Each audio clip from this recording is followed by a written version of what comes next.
வரைக்கும் அவர் வழிநடத்த போகக்கூடிய ஜனத்தை என்ன பண்ணல கொண்டு போகக்கூடிய நம்ம சபையை என்ன பண்ணாது சிறுமுறையும் தேசத்தையும் சிறுமுறையும். அதனால Christian leadership is not a very leadership, it is very careful and submissive and obedient leadership, which is pleasing to the Lord. As secretary was saying about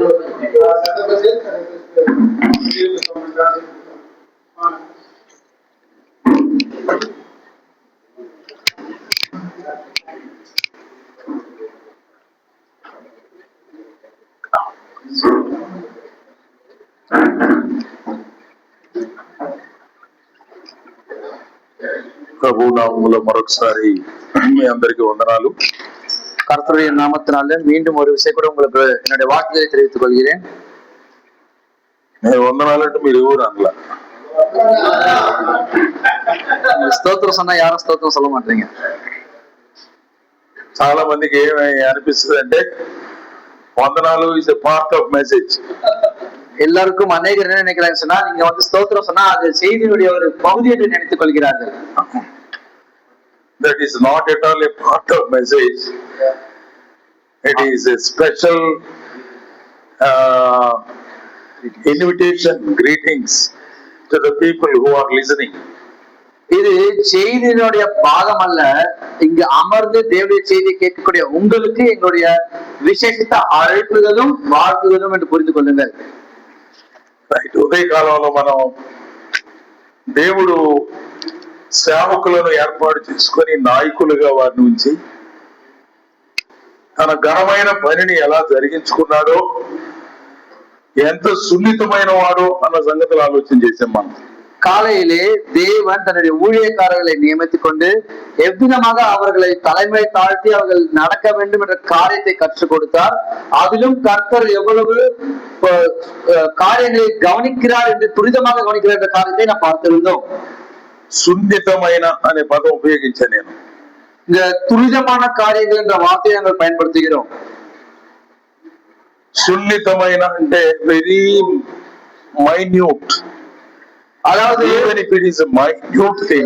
துல்லியமான அளவுக்கு என்று சொல்லி பார்க்கிறோம். சின்னதா இருந்தாலும் துல்லியமான அளவுக்கு கவனிக்கக்கூடியவர் என்று பார்க்கிறோம். Very good. సో నాకు తెలియదు వాళ్ళు అంటే అందుచేత దేవుని సంగతులు బ్రాడ్ గా పర్వాలేదులే చలేగా అనే మాటలు రాకూడదు. ஆகையால் தேவனுடைய வார்த்தை பரவாயில்லை இருக்கட்டும் என்ற அளவுக்கு இருக்கக்கூடாது. దేవుని మార్గం ఇరుకైన మార్గం, தேவனுடைய வழி நெருக்கமான ஒரு வழி என்று பார்க்கிறோம். లోకంలో ఉన్న మార్గం విశాలమైన మార్గం. உலகத்தில் இருக்கக்கூடிய வழி அது மிகவும் பெரிதாக விசாலமாக இருக்கக்கூடிய ஒரு வழி. చాలా కేర్ఫుల్ గా ఇరుగ్గా జాగ్రత్తగా వెళ్ళాలి. மிகவும் ஜாக்கிரதையாகவும் கவனமாகவும் அதில் நாம் நடந்து செல்ல வேண்டும். లోకంలో ఎట్ట పెడితే అట్ట వెళ్ళచ్చు. உலகத்தை நீங்கள் எப்படி வேண்டுமானா அப்படி நீங்கள் நடக்கலாம். లోకంలో నాయకుల గురించి పెద్ద బాధపడాల్సిన పనిలే. உலகத்தில் இருக்கக்கூடிய தலைவர்களை குறித்து நீங்க கவலைப்பட தேவையில்லை. అన్ని చెల్తాయి, எல்லாமே நடந்துவிடும் కదా. ఎన్నన్నా చేయొచ్చు, మోసాలు చేయొచ్చు, అక్రమాలు చేయొచ్చు, అన్యాయాలు చేయొచ్చు, நீங்கள் என்ன ஆடొచ్చు, பொய் சொல்லலாம், மோசம் செய்யலாம், ஏமாற்றலாம், என்ன வேணாலும் செய்து கொள்ளலாம். దేవుని సంఘంలో దేవుని ప్రజల మధ్య ఉండే నాయకులు సేవకులైన నాయకులు, పుట్టి నాయకులు అనకూడదు. தேவனுடைய சபையில் இருக்கக்கூடியவர்கள் தேவனுடைய ஜனங்களுக்கு மத்தியிலே ஊழியம் செய்யக்கூடிய தலைவர்கள் చాలా జాగ్రత్తగా ఉండాలి, மிகவும் ஜாக்கிரதையா இருக்க வேண்டும். దేవుడు తన గ్రంథములో ఎన్నో సంగతులు మన కొరకు వ్రాయించి ఉంచాడు. தேவன் தம்முடைய வேதாகமத்தில் அநேகமான சத்தியங்களை எழுதி வைத்திருக்கிறார். పాత నిబంధన గ్రంథంలో యాజకుల పరిస్థితిని గురించి మనం చదువుతాం. பழைய ஏற்பாடு காலத்திலே ஆசாரியனுடைய நிலைமையை குறித்து நாம் படிக்கிறோம். యాజకుల వస్త్రాలు వేరు, ஆசாரியனுடைய துணிகள் வேறு, భోజనం వేరు, அவருடைய உணவு உட்கொள்ளக்கூடிய விதம் வேறு, జీవనం వేరు, அவருடைய வாழ்க்கை முறை வேறு, వారి ప్రాక్టీసెస్ వేరు, அவருடைய செய்யக்கூடிய செயல்பாடுகள் வேறு, ఉండవలసిన విధానాలు వేరు, அவருடைய வாழ்க்கை நடைமுறை இருக்கக்கூடிய நிலைமை வேறு. స్పెషల్. அவர்கள் தனிப்பட்ட விதத்திலே இருப்பார்கள். వారిని చూడగానే దేవర్ స్పెషల్ అనిపించాలి. அவர்களை பார்த்தவுடனே அவர்கள் தனிப்பட்டவர்கள் என்று நாம் தெரிந்து கொள்ள முடியும். They are given more value in the society. அந்த சமூகத்திலே அவர்களுக்கு அதிகமான அங்கீகாரம் பெற்றவர்களாய் பார்க்கிறார்கள். but very dangerous in the presence of God. ஆனால் மிகவும் பயங்கரமான நிலைமையில இருக்கிறார்கள் தேவனுடைய சமூகத்துக்கு முன்பாக. అది చదువుతా ఉంటే అర్థం అవుతుంది మనకి. அது படிக்கும்போது நமக்கு புரிகிறது. ప్రధాన యాజకుడు సంవత్సరమునకు ఒక్క మారు అర్పించబడిన గొర్రెపిల్ల రక్తము ప్లేట్లో పట్టుకొని లోపల ప్రవేశించాలి. பிரதான ஆசாரியன் அர்ப்பிக்கப்பட்ட அந்த ஆட்டுக்குட்டியுடைய ரத்தத்தை தன்னுடைய தட்டிலே வைத்துக் கொண்டு உள்ளே பிரவேசிக்க வேண்டும். పాపం ఉందా? பாவம் இருக்கிறதா? పొరపాటు ఉందా? தவறுகள் இருக்கிறதா? ఉండవలసిన విధానాలలో డిఫరెన్స్ ఉందా? இருக்க வேண்டிய நடைமுறையில வித்தியாசம் இருக்கிறதா? దేవుడు సహించడు. தேவன் அதை பொறுத்துக் கொள்கிறதில்லை. Very strict. அவர் மிகவும் கண்டிப்பா இருக்கக்கூடியவர். as electricity is strict, God is strict. நம்முடைய மின்சாரம் எவ்வளவு ஸ்ட்ரிக்டாக கட்டாயமாக இருக்கிறதோ அது போலவே கிறிஸ்துவானவர் கடவுளும் கர்த்தரும் அமிதமாக இருக்கிறார். అర్థం కావడం కోసం ఆ మాట ఉపయోగించాను. நமக்கு புரிய வேண்டும் என்பதற்காக நான் அந்த உதாரணத்தை சொன்னேன். పొరపాటున ఏలు పెట్టానండి. தவறாமல் நீங்கள் மின்சாரத்தில் கையை வைத்து నువ్వు పొరపాటును పెట్టావో కావాలని పెట్టావో అది చేసి పని చేస్తుంది. நீ தெரியாமல் வைத்தாலோ ஒரு வேண்டும் என்று மின்சாரத்தை கை வைத்தால் அவருடைய வேலையை செய்துவிடும். burns and kills you. அது உன்னை சுட்டெரித்து உன்னை கொன்று விடும். அப்பா பொறுப்பாட்டை சார். ஐயோ தெரியாமல் செய்து விட்டேன். Yes, that is the characteristic of electricity. அதுதான் அந்த மின்சாரத்தினுடைய தனித்துவம். God is so powerful and pure. தேவன் மிகவும் பரிசுத்தரும் உன்னதமானவராக இருக்கிறார். ఆయన పరిశుద్ధుడైన దేవుడు. அவர் பரிசுத்தம் நிறைந்த தேவன். మోసేతో మాట్లాడింది కూడా అదే. மோசேயோடு பேசினதும் அதுதான். నా పరిశుద్ధతను సన్మానించలేదు. என்னுடைய பரிசுத்தத்தை நீங்கள் மதிக்கவில்லை என்று சொல்கிறார். సంఘములో పరిశుద్ధత కావాలి. சபையிலே பரிசுத்தம் தேவை. వ్యక్తులలో పరిశుద్ధత కావాలి. தனிப்பட்ட நிலைமையிலே பரிசுத்தம் தேவை. కుటుంబంలో పరిశుద్ధత కావాలి. குடும்பங்களிலே பரிசுத்தம் தேவை. సమాజంలో పరిశుద్ధత కావాలి. சமூகத்திலே பரிசுத்தம் தேவை. నా పేరే పరిశుద్ధుడు. என்னுடைய பெயரே பரிசுத்தம். నేను పరిశుద్ధుడనై ఉన్న ప్రకారం நான் பரிசுத்தனாய் இருக்கிற வேளையில் మీరు సమస్త ప్రవర్తనలో పరిశుద్ధులై ఉండండి. நீங்களும் உங்களுடைய வாழ்க்கை நடைமுறை எல்லாவற்றிலும் பரிசுத்தமாய் காத்துக் கொள்ளுங்கள். మొదటి పేతురు పత్రిక 1:14-16 వచనాలు మనందరికీ తెలుసు. பேதுருக்கு முதல் நிருபம் 1:14-15 எல்லோருக்கும் தெரிந்த வசனம். అందుచేత అపరిశుద్ధత అపవిత్రత అనేది దేవుని సన్నిధికి పనికిరాదు. அப்படி பரிசுத்தம் இல்லாத காரியம் தேவனுடைய சமூகத்திலே செயல்படாது. వ్యక్తుల జీవితాలలో కూడా పరిశుద్ధత చాలా ప్రధానమైంది. மனிதர்களுடைய தனிப்பட்ட வாழ்க்கையிலேயும் பரிசுத்தம் மிகவும் முக்கியத்துவம் வாய்ந்தது. యాజకుడు పరిశుద్ధుడై ఉండాలి. இங்கு ஆசாரியன் பரிசுத்தமாய் வாழ வேண்டும். అర్పించే బలి పరిశుద్ధమైంది ఉండాలి. அர்ப்பிக்கக்கூடிய பலியும் பரிசுத்தமாய் இருக்க வேண்டும். తాను చేస్తున్న ప్రక్రియ దేవుని చిత్తానుసారంగా ఉండాలి. அவன் செய்யக்கூடிய செயல்பாடுகளும் தேவனுடைய சித்தத்தின்படியா இருக்க வேண்டும். ప్రధాన యాజకుడు నిద్రపోతాడా? பிரதான ஆசாரியன் உறங்குவாரா? కూర్చుంటాడా? அமர்ந்து கொண்டிருப்பாரா? అన్నా స్టౌట్ గా ఉన్నాడు కూర్చొని పర్లేదు అంటలా మమ్మల్ని. ஆனா நீங்க சும்மா சிக்கா இங்க உட்காருங்க என்று சொல்வார்கள் அல்லவா? అది ఉందా అక్కడ? அப்படி இருக்கிறது அங்கே? లేదు. அதெல்லாம் ஒன்றும் இல்லை. He should stand. அவர் அங்கு நிற்க வேண்டும். Not only stand, move. அங்கு நிற்கிறது மாத்திரமல்ல, அங்கு அசைந்து கொண்டிருக்க வேண்டும், நடந்து கொண்டிருக்க வேண்டும். అంగీ మీద ఉంచబడినటువంటి ఆ గంటలు, మొవ్వలు, గచ్చెలు మోగాల, సౌండ్ రావాల. அவருடைய வஸ்திரத்தின் மேலாக இருக்கக்கூடிய அந்த பொருட்கள், அந்த மணிகளிலிருந்து ஓசை வர வேண்டும். ఆవరణలో ఉన్న ప్రజలకు వినపడాల. வெளியே அமர்ந்திருக்கிற அறையில் இருக்கிற ஜனங்களுக்கு அது கேட்க வேண்டும். ఆమెన్ అనేది ఎట్ట మనం நாம் இந்த ஆமென் என்று சொல்வது எப்படி? ఎట్లా எப்படி சொல்கிறோம்? పక్కన వినపడిద్దా? பக்கத்துல இருக்கிறாவது கேட்கிறதா? యాజకుని గంటల శబ్దం ఆవరణలో ఉన్నటువంటి ప్రజలకు వినపడాలి. இங்கு பிரதான ஆசாரியருடைய உடையில இருக்கக்கூடிய சத்தம் வெளியில இருக்கிறவங்களுக்கு கேட்க வேண்டும். పొరపాటున చిన్న పాపం అవిధేయత ఉంటే, ஒருவேளை சின்ன பாவமோ கீழ்ப்படியாமையோ இருக்கும் என்று சொன்னால், మోసే కన్నా నిదానంగా చెప్పాడు చచ్చిపో తర్వాత. மோசேக்காக நிதானமாக நான் நீ மறித்து விடுவாய் பிறகு என்று. ప్రధాన యాజకుడు అక్కడే చచ్చిపో. பிரதான ஆசிரியர் அங்கேயே இருந்து விடுவான்.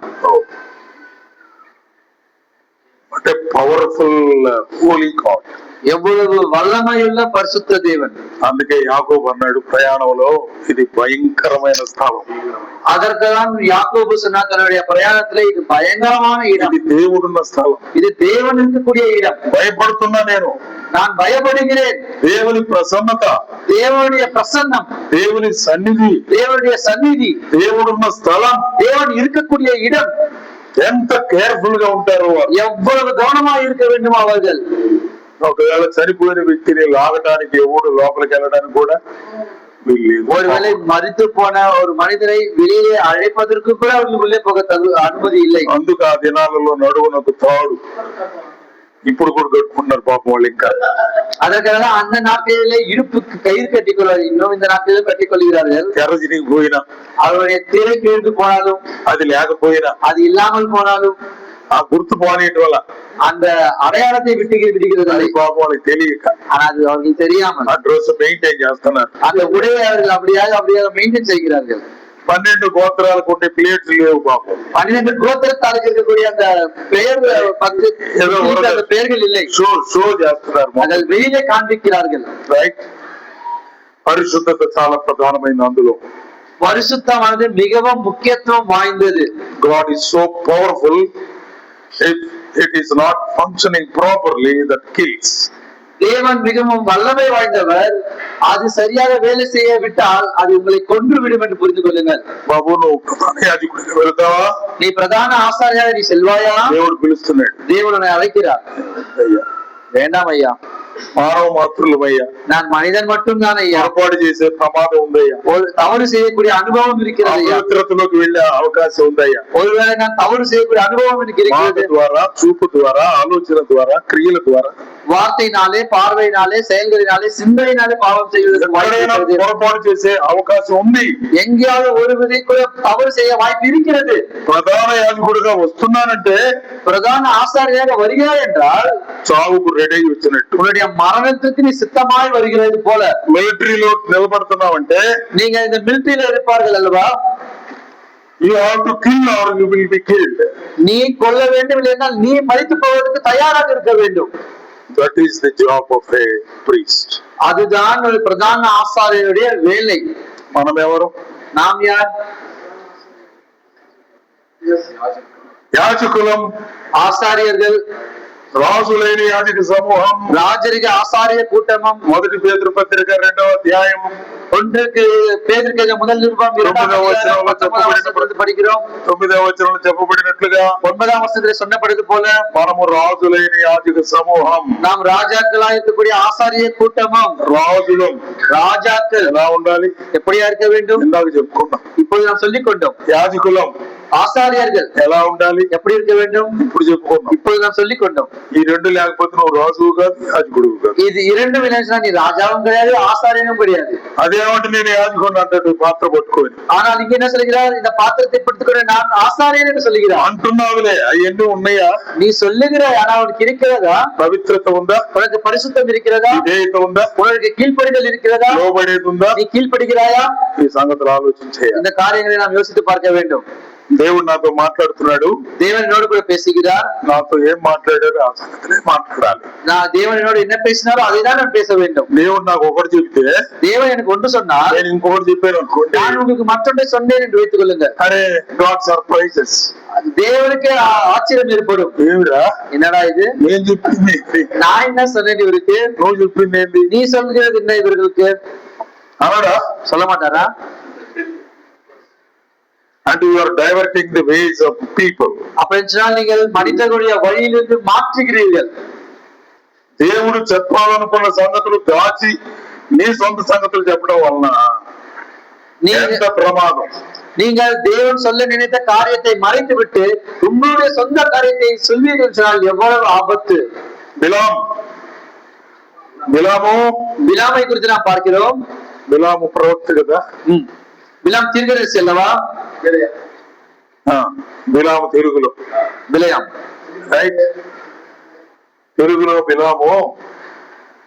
బిలాము వచ్చి దేవుడిని అడుగుతున్నాడయ్యా, రాజు ఎదురు రమ్మంటున్నాడు, బాలాకు రాజు, వెళ్ళిరానా? బిలయాం வந்து கேட்கிறார், ராஜா என்ன வர சொல்லி கேட்கிறார், நான் போகட்டுமா? దేవుడు అని అడుగుతూ, தேவன் சொல்கிறார் வேண்டாம். వాడు పిలుస్తుంది మంచి సిచ్యువేషన్ కాదు. அவன் அழைக்கிறது நல்ல ஒரு நோக்கத்தினால, நல்ல நிலைமையிலோ அல்ல. నేను ఆశీర్వదించిన నా ప్రజలను శపించడానికి పిలుస్తున్నాడు. நான் ஆசீர்வதித்த என்னுடைய జనங்களை சபிக்கும்படியாக அவன் அழைக்கிறான். నువ్వు నా సేవకుడు అయి ఉండి నా ప్రజలను శపించడానికి వెళ్తావా? நீ என்னுடைய ஊழியக்காரன் என்று என்னுடைய ஜனங்களை சபிக்கும்படியாக நீ செல்வாயா? I know that pretty well. அது எனக்கு நன்றாக தெரியும். వెళ్ళొద్దు, நீ போகாதே. Stop going. நீ போகிறதை நிறுத்திக்கொள். ఏం చేయాలి ఇప్పుడు మనోడు? அப்போது இந்த மனிதன் என்ன செய்ய வேண்டும்? వినాలి కదా, கேட்க வேண்டும் அல்லவா? వినపడిందా లేదా? கேட்டுதா இல்லையா? విన్నారా? கேட்டாரா? మళ్ళీ అడిగి மீண்டுமாய் கேட்டார். సార్ ఏమైనా పోయినా சார் நான் மீண்டும் வேணா పోయిட்டு வரட்டுமா? నిన్న కదా నీకు చెప్పింది బాగుంది. நான் நேத்து தானே உனக்கு சொன்னேன் போக கூடாது என்று. ఊరికి వెళ్ళి వస్తా సార్, ఏం అనుకోకుండా சும்மா நான் அப்படி போய் பார்த்துட்டு வர, ஒண்ணு நினைக்க வேண்டாம். మీకు తెలియకుండా ఏం చెప్పను. உங்களுக்கு நீங்க சொல்லாம எதுவும் சொல்ல போறது இல்ல. మీరు చెప్పమందే చెప్తా. நீங்க சொன்னதே நான் சொல்றேன். మీరు చెప్పమందే చెప్పేటప్పుడు నేను వద్దంటే ఆగాలి కదా. நான் என்ன சொல்ல போறேன்னு அதையே நீ சொல்றேன்னு சொன்னா డైవర్షన్ ఏంటి? இங்க இருந்து வழிமாற்றம் என்ன? వద్దు, வேண்டாம். మళ్ళీ అడిగాడు. மீண்டுமாய் கேட்கிறார். ఆయన ఏమనుకుంటున్నాడు రాజు? ராஜா இங்க என்ன நினைக்கிறார்? వీడికి నేను ఇస్తానని ఆఫర్ చేసింది సరిపోలేదేమో, நான் அவனுக்கு கொடுக்கிறேன்னு கொடுத்த அந்த காரியம் அவனுக்கு போதுமோ இல்லையோ? బంగారం ఇస్తా, தங்கம் கொடுக்கிறேன், వెండి ఇస్తా, வெள்ளி கொடுக்கிறேன், ఇల్లు ఇస్తా, வீடு கொடுக்கிறேன், ఎంతో మంచి ఘనత ఇస్తా, உனக்கு மிகவும் விலை உயர்ந்த மரியாதை ఐశ్వర్యం கொடுக்கிறேன், ఇస్తా, ஐஸ்வர்யத்தை கொடுக்கிறேன், కోరుకుందంతా ఇస్తా, உனக்கு தேவையானதெல்லாம் கொடுக்கிறேன். ఏం కావాలో చెప్పరా బాబు? உனக்கு இந்த வேண்டுமோ சொல்றா தம்பி, నేను రాజుని, நான் Raja, I can give you everything. நான் எது வேணாலும் உனக்கு கொடுக்க முடியும். ఆ మాటలు అంటున్నప్పుడు அந்த வார்த்தை சொல்லும் பொழுது ఎవ్రీథింగ్ ఇచ్చే దేవుడు రా బాబు అని చెప్పొద్దు. எல்லாத்தையும் கொடுக்கக்கூடியவர் தேவன் என்று சொல்ல வேண்டும் அல்லவா? ప్రవక్తగా సంగతి తెలియదా? ஒரு தீர்க்கதரிசியா இந்த காரியம் அவருக்கு தெரியாதா? దేవుడు వద్దంటున్నాడని చెప్పొద్దా? தேவன் வேண்டாம் என்று சொல்கிறார் என்று சொல்லக்கூடாதா? వద్దంటున్నాడని చెప్పట్లా. அவர் வேண்டாம் என்று சொல்கிறார் என்று சொல்லுவதில்லை. కాదులేండి, ఇప్పుడు కాదు, తర్వాత నిదానంగా చూద్దాంలే. இருங்க பொறுமையா பார்க்கலாம். సాకులు చెబుతున్నాడు. ஏதோ ஒரு காரணத்தை சொல்லுகிறார். ఆయన ఏమో రేటు చాలలేదు అనుకుంటాడు. ఆయన அவரு என்ன கொடுத்த ஒரு அந்த பொறுத்தனை போதல் என்று சொல்லுகிறார். ఎన్ని సార్లు అడిగాడు దేవుణ్ణి అంటే, எத்தனை வாட்டி கர்த்தரை தேவனை கேட்கிறார் அவர். తల్లిదండ్రులు కూడా గమనించాలి, పిల్లలు అడుగుతుంటారు అప్పుడప్పుడు. பெற்றோர்களும் இதை கவனிக்க வேண்டும். பிள்ளைகள் கேட்டுக்கொண்டே இருப்பார்கள். చక్కెర పెట్టవమ్మా, கொஞ்சம் சர்க்கரை வையம்மா, వద్దురా జలుబు చేస్తుంది, வேணா சளி பிடிக்கும், దగ్గు వస్తుంది, உனக்கு இருமல் வரும், జ్వరం వస్తుంది, ஜுரம் வரும், ఈ కుత్తికి తిట్టే கொஞ்சமா சாப்பிட்டாலும் హాస్పిటల్ కు పోవాలా, மருத்துவமனைக்கு செல்ல வேண்டும், డబ్బులు పెట్టాలా, காசு செலவு செய்ய வேண்டும். నీకు బాధ మాకు బాధ, உனக்கும் கஷ்டம் எங்களுக்கும் கஷ்டம் అని అంటే సరే కొద్దిసేపు నుండి கொஞ்ச நேரம் அமைதியா இருந்து అమ్మ చక్కెర పెట్టవా అన్నాడు. நான் மீண்டும் கொஞ்சம் சக்கரை கொடுக்க மாட்டியான்னு கேட்பாரு. ఇప్పుడు దాకా చెప్పింది అర్థం కాల? அப்ப இது வரைக்கும் சொன்னது புரியலையா? సరేలమ్మా కొంచెం పెట్టమ్మా, பரவாயில்ல கொஞ்சம் கொடுமா என்று கேட்பாங்க. ఇప్పుడు తల్లి ఆలోచిస్తుంది, వీడు చెబితే ఇనేవాడు కాదు. தாயார்கள் நினைப்பாங்க, இவன் சொன்னா கேட்கிற, వీడికి అర్థం కావడం, இவனுக்கு இது புரிகிறது இல்லை, వీడి విధేయత లేనోడు వీడు. இவன் கீழ்ப்படியாத ஒரு பையன். చక్కెర డబ్బా తీసాడేసి சக்கரை டப்பாவே எடுத்து அப்படி போடுவாங்க. తినరా, சாப்பிடுறா, నీ ఇష్టం వచ్చింది తిను, உனக்கு தேவையான அளவுக்கு நீ சாப்பிடு. చేసిన జలుబు, சளி பிடிச்சா முடிச்சுட்டு போகுது, వచ్చింది జ్వరం, அண்ணா வந்து ஜுரம், సచ్చి నువ్వు போ அப்படின்றவாங்க. ఇస్తారా లేదా? கொடுப்பாங்களா இல்லையா? దేవుడు అన్నాడు వెళ్ళరా వెళ్ళు. தேவன் சொன்னார் போடா போ. నేను చెప్తే ఇనేవాడు కాదు నువ్వు. நான் சொன்னா நீ கேட்கிறவன் அல்ல. వెళ్ళమన్నాడు, நீ போ என்று சொன்னார். వెళ్ళాడు. போனா వెళ్తుంటే దేవుడు అన్నాడు, போகும்போது தேவன் சொன்னார், నోరు జారు జాగ్రత్త, வார்த்தையை விட்டாலே ஜாக்கிரதை, నేను చెప్పిందే చెప్పాలి, நான் சொன்னதே நீ சொல்ல வேண்டும். నేను చెప్పిందే చెప్పాలని దేవుడు అంటే చెప్పింది వినొచ్చు కదా. நான் சொன்னதே நீ சொல்ல வேண்டும் சொல்லும்போது அவன் கேட்க வேண்டும் அல்லவா? This is present day leadership. இதுதான் தற்போது இருக்கக்கூடிய தலைவர்களுடைய நிலைமை. అర్థమైపోయి ఉండాలి మీకు. புரிந்திருக்கும் இது வரைக்கும். ఈ రోజు ఉన్నటువంటి నాయకత్వం ఇలాంటి నాయకత్వం ఉంది. இன்றைய நாளில் இருக்கக்கூடிய தலைமை தத்துவம் இப்படிதான் இருக்கிறது. దేవుడు పొరపాట్లు చేసిన వాళ్ళ జీవితాల గురించి వ్రాయిస్తే, தேவன் தவறு செய்தவர்களை குறித்த வாழ்க்கையை குறித்து நமக்கு எழுதியிருந்தால் దానిలో ఉన్న పాఠం మనం నేర్చుకోవాలి. அதில் இருக்கக்கூடிய பாடத்தை நாம் கற்றுக்கொள்ள வேண்டும். వారు చేసిన పొరపాటు మనం చేయకూడదు. அவர்கள் செய்த தவறுகளை நாம் செய்யக்கூடாது. కొరింథీయులకు రాసిన మొదటి పత్రిక 10వ అధ్యాయంలో கொரிந்தியருக்கு முதல் நிருபம் 10ஆம் அதிகாரத்தில் పౌలు భక్తుడు మాట్లాడుతూ, பவுல் பக்தர்கள் பேசும்பொழுது, ఇశ్రాయేలు చేసిన దోషములు మీరు చేయొద్దు, இஸ்ரவேலர்கள் செய்த தவறுகளை நீங்கள் செய்ய வேண்டாம். 4 తప్పులు చేశారు వాళ్ళు. 4 தவறுகளை செய்தார்கள். 7వ వచనం చూడండి, 17. 10ஆம் அதிகாரம் 7ஆம் வசனம். 1 கொரிந்தியர் 10:7. జనులు తినుటకు తాగుటకు కూర్చొని ఆడుటకు లేచరని వ్రాయబడి ఉన్నట్లుగా వారిలో కొందరు విగ్రహారాధికులై వారిలో కొందరి వలె మీరు విగ్రహారాధికులై ఉండకుడి, మరియు వారి వలె మనము విభజించక ఉందము. కొందరు విభజించి ఒక్క దినమందే 23,000 మంది కూలిరి. మనము ప్రభువును శోధింపక ఉందము. వారిలో కొందరు శోధించి మీరు సణగకుడి, వారిలో కొందరు సడిగి సమార్గుల చేత నశించిన ఈ సంగతులు దృష్టాంతములుగా వారికి సంభవించి யுகாந்தமந்துన్న మనకు புத்திக்கு விட்டுட்டாங்க. 7-10 வரை படிச்சிருக்கிறோம் தமிழ்ல. படிச்சிருக்கேன், உங்களுக்கு ரெஃபரன்ஸ் சொல்றோம். రెఫరెన్స్ గుర్తు పెట్టుకొని మీరు చదువుకోండి. టైం బాగుంటుంది, ఇంకా అంతకు మించి ఏమి లేదు. టైం సరిపోవడం లేదు మనకి. ఓకేనా? సో ఆ రెఫరెన్స్ లో మనకు అర్థమవుతుంది, ఇశ్రాయేలులు ప్రయాణంలో 4 దోషాలు, 4 తప్పులు, దేవునికి ఇష్టం లేని సంగతులు చేశారు. నంబర్ 1 ஆராதனா.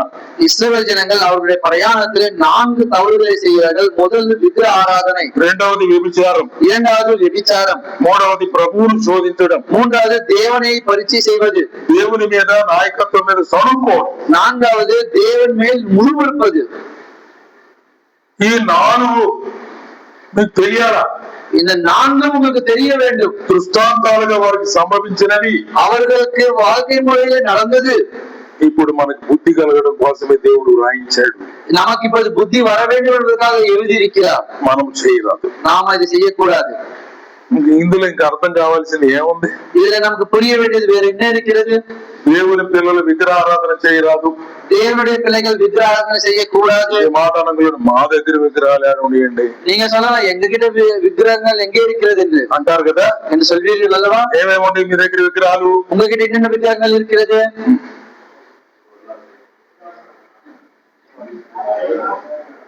పిల్లల్ని ఏమన్నా అన్నావా? பிள்ளைகளை ஏதாவது சொன்னீர்களா? మందిరానికి కూడా రావనుకుంటున్నావేమో. நான் சபை கூட வரமாட்டேன், பார்த்துக்கொள். అంటే దేవునికి ఆటంకంగా ఉంది ఎవరు? அப்படின்னு சொன்னால் தேவனுக்கு தடையா இருப்பது யார்? పిల్లలు. பிள்ளைகள். మా పిల్లల్ని ఏమన్నా అన్నావా? எங்களுடைய பிள்ளைகள் ஏதாவது சொன்னீர்களா? మందిరానికి కూడా రావు, சபைக்கு கூட நாங்க வரமாட்டோம். దేవుని స్థానంలో దేవుని పనికి ఆటంకంగా అట్టుగా నిలబడింది ఏదైనా విగ్రహమే. தேவனுடைய சமூகத்திலே தடையாக எது இருந்தாலும் அந்த விக்கிரக ஆராதனை தான், இந்த விக்கிரகம் தான். 1:30 అయిందన్నా, 1:30 மணி ஆயிடுச்சுன்னா భోజనం చేయొద్దు, பசிக்கிற சாப்பிட வேணாமா? అన్నం లేకుండా ఏం మీటింగ్? சாப்பாடு எல்லாம் என்ன மீட்டிங் இது? అన్నం నీ విగ్రహం, உணவு உன்னுடைய விக்கிரகம்.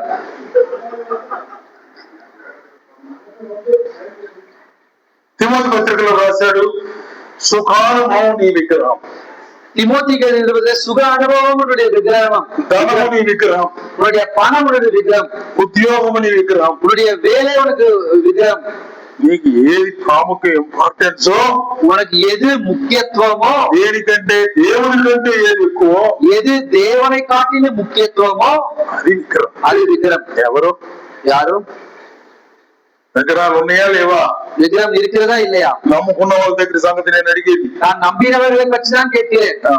అన్నా నడిచి రావాలంటే నా వాళ్ళగా తన సేవకే. ஆனா ஊழியத்துக்காக நடந்து வரணும்னே என்னால முடியாது.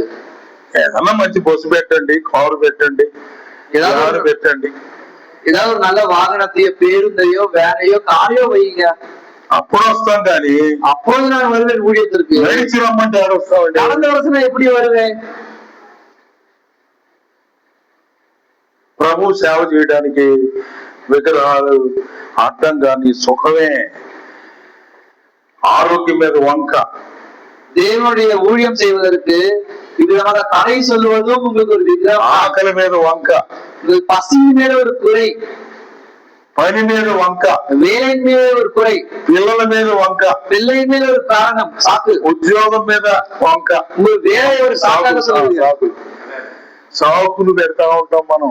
நீங்கள் குறைகளை சொல்லுகிறீர்கள், சாக்கு சொல்லுகிறீர்கள். ఇవన్నీ దేవునికి అడ్డుగా నిలబడుతున్నాయి. இது எல்லாம் தேவனுக்கு தடையாக இருக்கிறது. అయ్యే విగ్రహాలు. இவைதான் விக்கிரகங்கள்.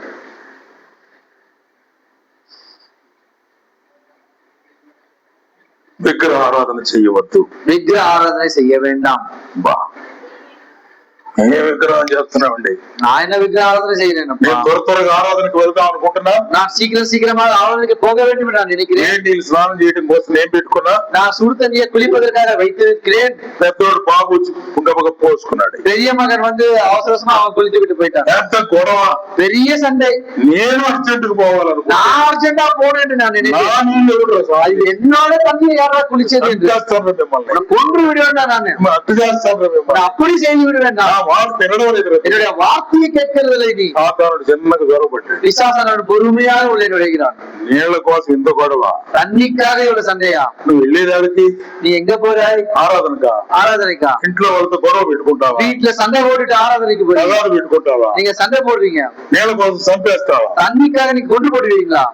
ప్రార్థనకుండే పోరపా, எவ்வளவு சர்ச்சைக்கே போக மாட்டேன் போ என்று சொல்லுவார்கள். అయిపోయా, முடிஞ்சு போச்சு. విగ్రహం కాదా? விக்ரம் அல்லவா? போயிடுச்சு.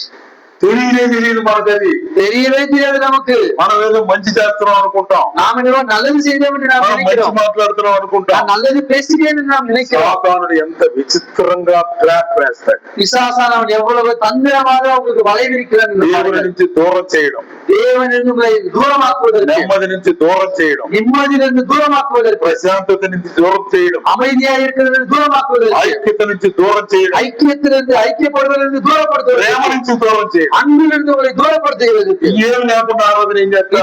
இதுவே இல்லாம நீங்க என்ன ஆராதனை செய்ய போறீங்க? ఐక్యత లేకుండా ఆరాధన చేస్తావా? ஐக்கியம் இல்லாமல் ஆராதனை செய்ய முடியுமா? ప్రేమ లేకుండా ఆరాధన చేస్తావా? அன்பு இல்லாமல் ஆராதனை செய்வீர்களா? సమాధానం లేకుండా ఆరాధన చేస్తావా? சமாதானம் இல்லாமல் ஆராதனை செய்வீர்களா? ఇవన్నీ చేయడానికి సాధ్యమైతే இதெல்லாம் செய்வதற்கு முடியுமா? అది విగ్రహం కాదా? அது விக்கிரம் அல்லவா? ఇవన్నీ గమనించుకోవడం వల్ల మనం இது எதுவுமே கவனிக்கிறது இல்ல. நாம் మనకు బుద్ధి కలగడం కోసం రాశాడు. நமக்கு புத்தி வர வேண்டும் என்பதற்காக எழுதியிருக்கிறார். దేవుని ప్రజల మధ్య విగ్రహాలు ఉండరాదు. தேவனுடைய ஜனங்களுக்கு மத்தியில விக்கிரகங்கள் இருக்கக்கூடாது. జాగ్రత్త వహించాలి, ஜாக்கிரதையா இருக்க வேண்டும். సణుక్కోకూడదు. நாம் முறுமுறுக்க கூடாது. సణిగి அவர்கள் முறுமுறுத்து సంహారకుని చేత నశించిరి, அங்கு அவர்கள் அழிந்து போனார்கள், தூதனாலே கொல்லப்பட்டார்கள் என்று நாம் பார்க்கிறோம். శోధించకూడదు, சோதிக்க கூடாது, பரீட்சை செய்யக்கூடாது. శోధించి பரீட்சை செய்து సర్పముల వలన నశించిరి, அவர்கள் சர்ப்பங்களினால் மரித்தார்கள். వ్యభిచరించి அவர்கள் வேசித்தனம் பண்ணி ఒక్క దినములోనే ஒரே நாளிலேயே 23,000 మంది కూలిపోయారు. 23,000 பேர் செத்து போனார்கள்.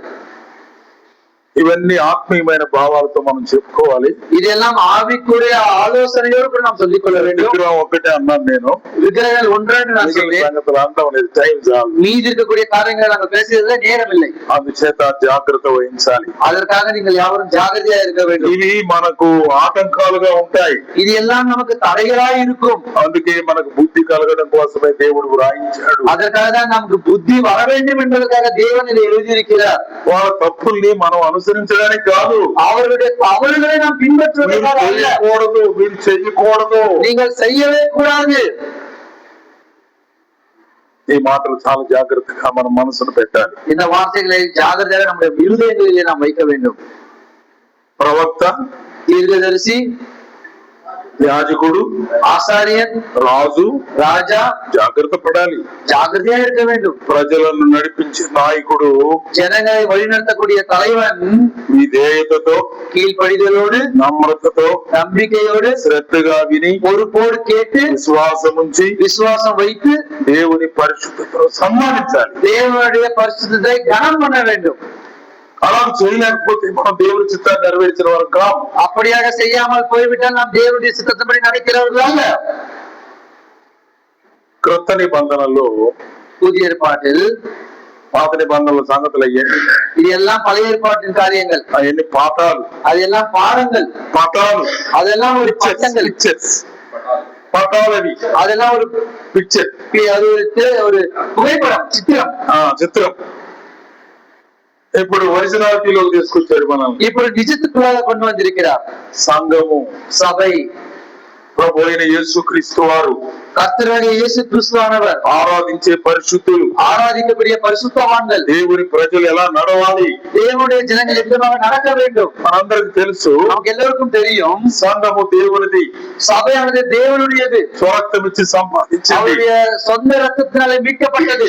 ఎవరైనా పొరపాటున సంఘం నాది అనే మాట అన్నాడంటే చచ్చిపోయినట్టు. ஒருவேளை அவறுதலாக சபை என்னுடைய சொன்னா அவன் மறுத்து போறான் கோபால். అంతకంటే దుర్మార్గం ఇంకా వేరే అంశమే లేదు. அதை விட கேவலமான காரியங்கள் ஒன்றும் இல்லை. సంఘము దేవునిది, சபை தேவனுடையது, సంఘము దేవునిది, సభை தேவனுடையது. అపోస్తలుల కార్యక్రమం 20-28 వచనాలు తెలుసు మనకి. அப்போஸ்தலர் நடவடிக்கைகள் புத்தகம் 20ஆம் அதிகாரம் 28ஆம் வசனத்துல நமக்கு தெரியும். దేవుడు తన స్వరక్తం ఇచ్చి సంపాదించిన తన సంఘం, தேவன் தன்னுடைய சுய ரத்தத்தினாலே சம்பாதித்த தன்னுடைய சபை. పరిశుద్ధాత్మ దేవుడు ఎంత గట్టిగా నొక్కాడు చూడండి. பரிசுத்த ஆவியான தேவன் எவ்வளவு அழுத்தமாக சொல்லுகிறார் பாருங்கள். స్వరక్తం ఇచ్చి సంపాదించిన తన సంఘమును, அவர் சொந்த ரத்தத்தை கொடுத்து கொல்லப்பட்ட தன்னுடைய சபை కాయడానికి మిమ్మలను అధ్యక్షులుగా పెట్టాడు. மேய்ப்பதற்கு உங்களை காவலாளியாக நான் வைக்கிறேன். యువర్ వర్కర్స్, நீங்கள் வேலைக்காரர்கள், యువర్ షెపర్డ్స్, நீங்கள் மேய்க்கக்கூடியவர்கள், కాపరులు మీరు. நீங்கள் காவலாளிகள், రాయండి, நீங்கள் காவல் செய்யுங்கள், చెప్పండి, கணக்கு சொல்லுங்கள். అంతే. அதுதான். అంతేగాని సంఘం నాది, அவ்வளவுதான். சபை என்னுடையது, నేను చెప్పినట్టు నడవాలా, நான் சொன்னபடி நடக்க வேண்டும், నా రూలే రూలు, நான் வைத்ததுதான் சட்டம், నన్ను మించి ఎవరు వెళ్ళడానికి లేదు, என்னை மீறி யாரும் செல்லக்கூடாது. నిన్ను లేపేస్తే దేవుడు உன்னை எழுப்பி விட்டார் கர்த்தர், ఏంటి கொன்று போட மாட்டாரா? ఏముంది? என்ன இருக்கிறது? సంఘం నాది అని ఆర్బాలు గుర్తాడు. ఇంకా சபை என்னுடையது, எங்கே பேச்சை குத்துவீர்கள் நீங்கள்? సంఘము దేవునిది, சபை தேவனுடையது.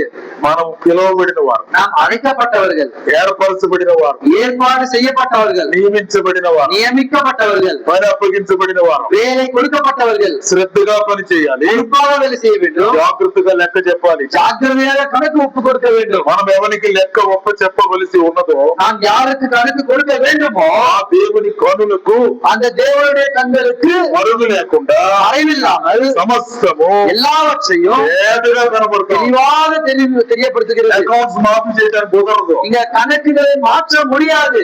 ఆయనకు తెలుసు, அவருக்கு தெரியும், చూస్తున్నాడు, அவர் பார்த்து கொண்டிருக்கிறார். నువ్వు దాచిపెట్టినా కుదరదు. நீ ஒளித்து வைத்தாலும் முடியாது. దావీదు தாவீது, దాచిపెట్టేవా? நீ ஒளித்து வைத்தாயா? ఊరియాని చంపేవా? நீ ஊரியாவை கொன்று போட்டாயா? ప్లాన్ వేసేవా? நீ பிளான் போட்டாயா? திட்டம் தீட்டினாயா? ఉద్యోగంలో పెట్టేవా? நீ விதமாக செய்தாயா? నాకు తెలియదు எனக்கு అనుకుంటున్నా. தெரியாது நினைக்கிறாயா? లెక్క తీస్తా. நான் கணக்கு கேட்பேன். నువ్వు ఒక్క గొర్రె పిల్లని చంపితే நீ ஒரு ஆட்டுக்குட்டியை கொன்றால் 4 గొర్రె పిల్లని చంపేస్తా. 4 ஆட்டுக்குட்டியை நான் கொன்று போடுவேன். ఒక్క తప్పు నువ్వు చేస్తే ஒரு தவறை நீ செய்தால் 4 శిక్షలు నీ మీద పడతాయి. 4 தண்டனைகள் உண்மையில் வரும். ఇది మనకు తెలుసు కాబట్టి இது எல்லாம் நமக்கு தெரியும் நான் சொல்லுகிறேன். రైట్.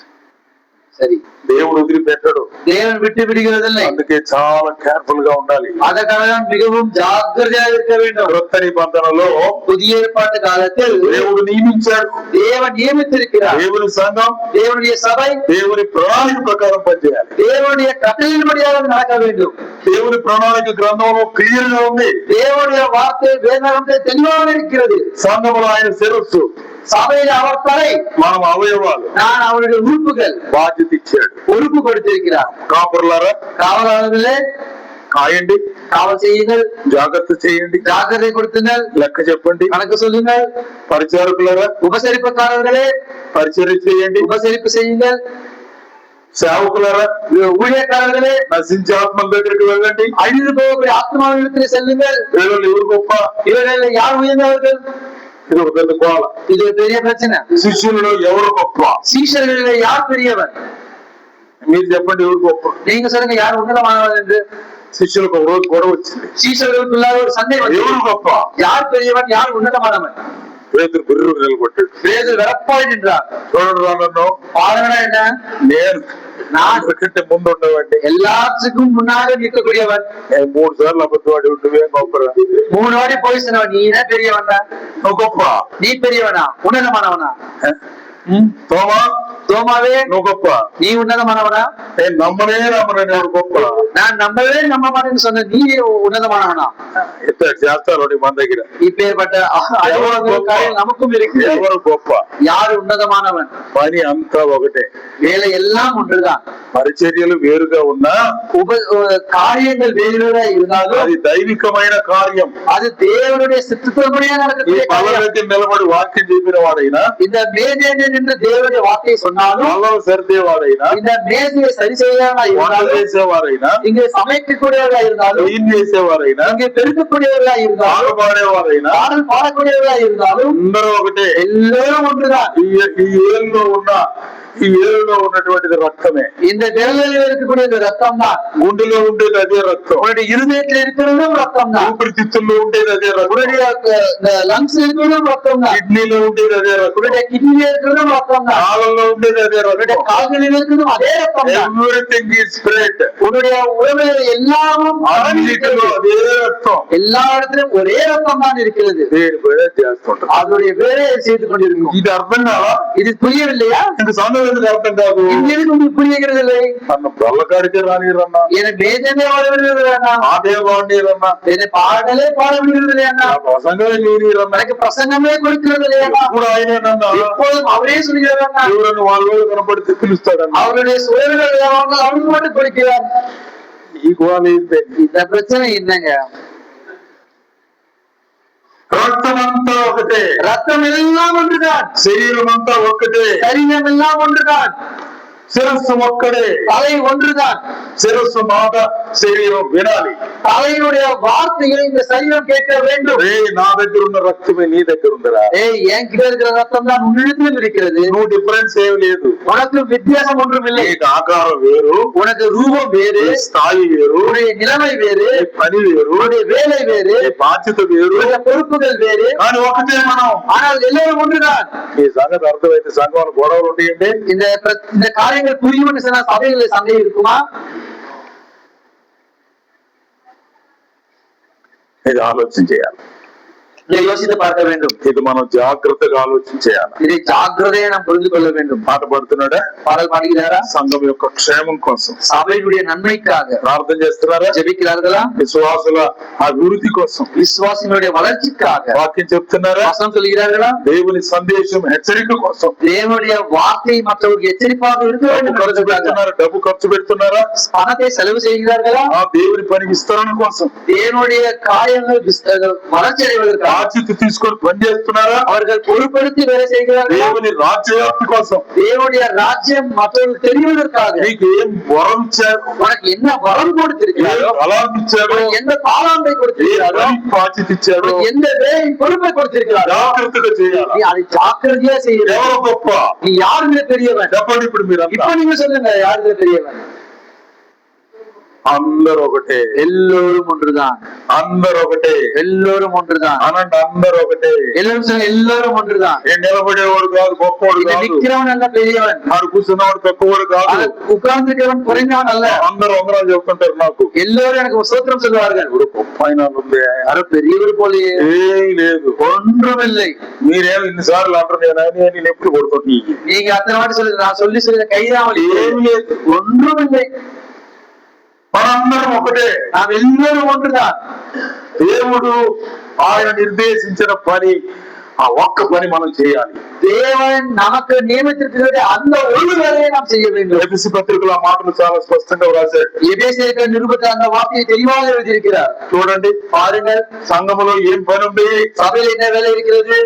11, 12, 13 వచనాలు చదువుదాం. 11, 12, 13 అధ్యాయం 4, 4ஆம் அதிகாரம், 4వ అధ్యాయం 4ஆம் அதிகாரம் 11వ వచనం. 11ஆம் வசனம். మనం அனைவரும் தேவனுடைய குமாரனை பற்றி விசுவாசத்தில் அறிவிலே பொறுமைப்பட்டவர்களாகி கிறிஸ்துவினுடைய நிறைவான வளர்ச்சியில் அளவுக்கு பூர்வ புருஷமாக வைக்கும் பரிசுத்தமான சீர்போதும் பொருட்டு சுவிசேஷத்தில் வேலைக்காகவும் கிறிஸ்துவின் சரீரமாகிய சபையானது பக்தி விருத்தி அடைவதற்காகவும் அவர் சிலரை அப்போஸ்தலராகவும், சிலரை தீர்க்கதரிசிகளாகவும், சிலரை சுவிசேஷகராகவும், சிலரை மேய்ப்பராகவும், போதகராகவும் ஏற்படுத்தினார்.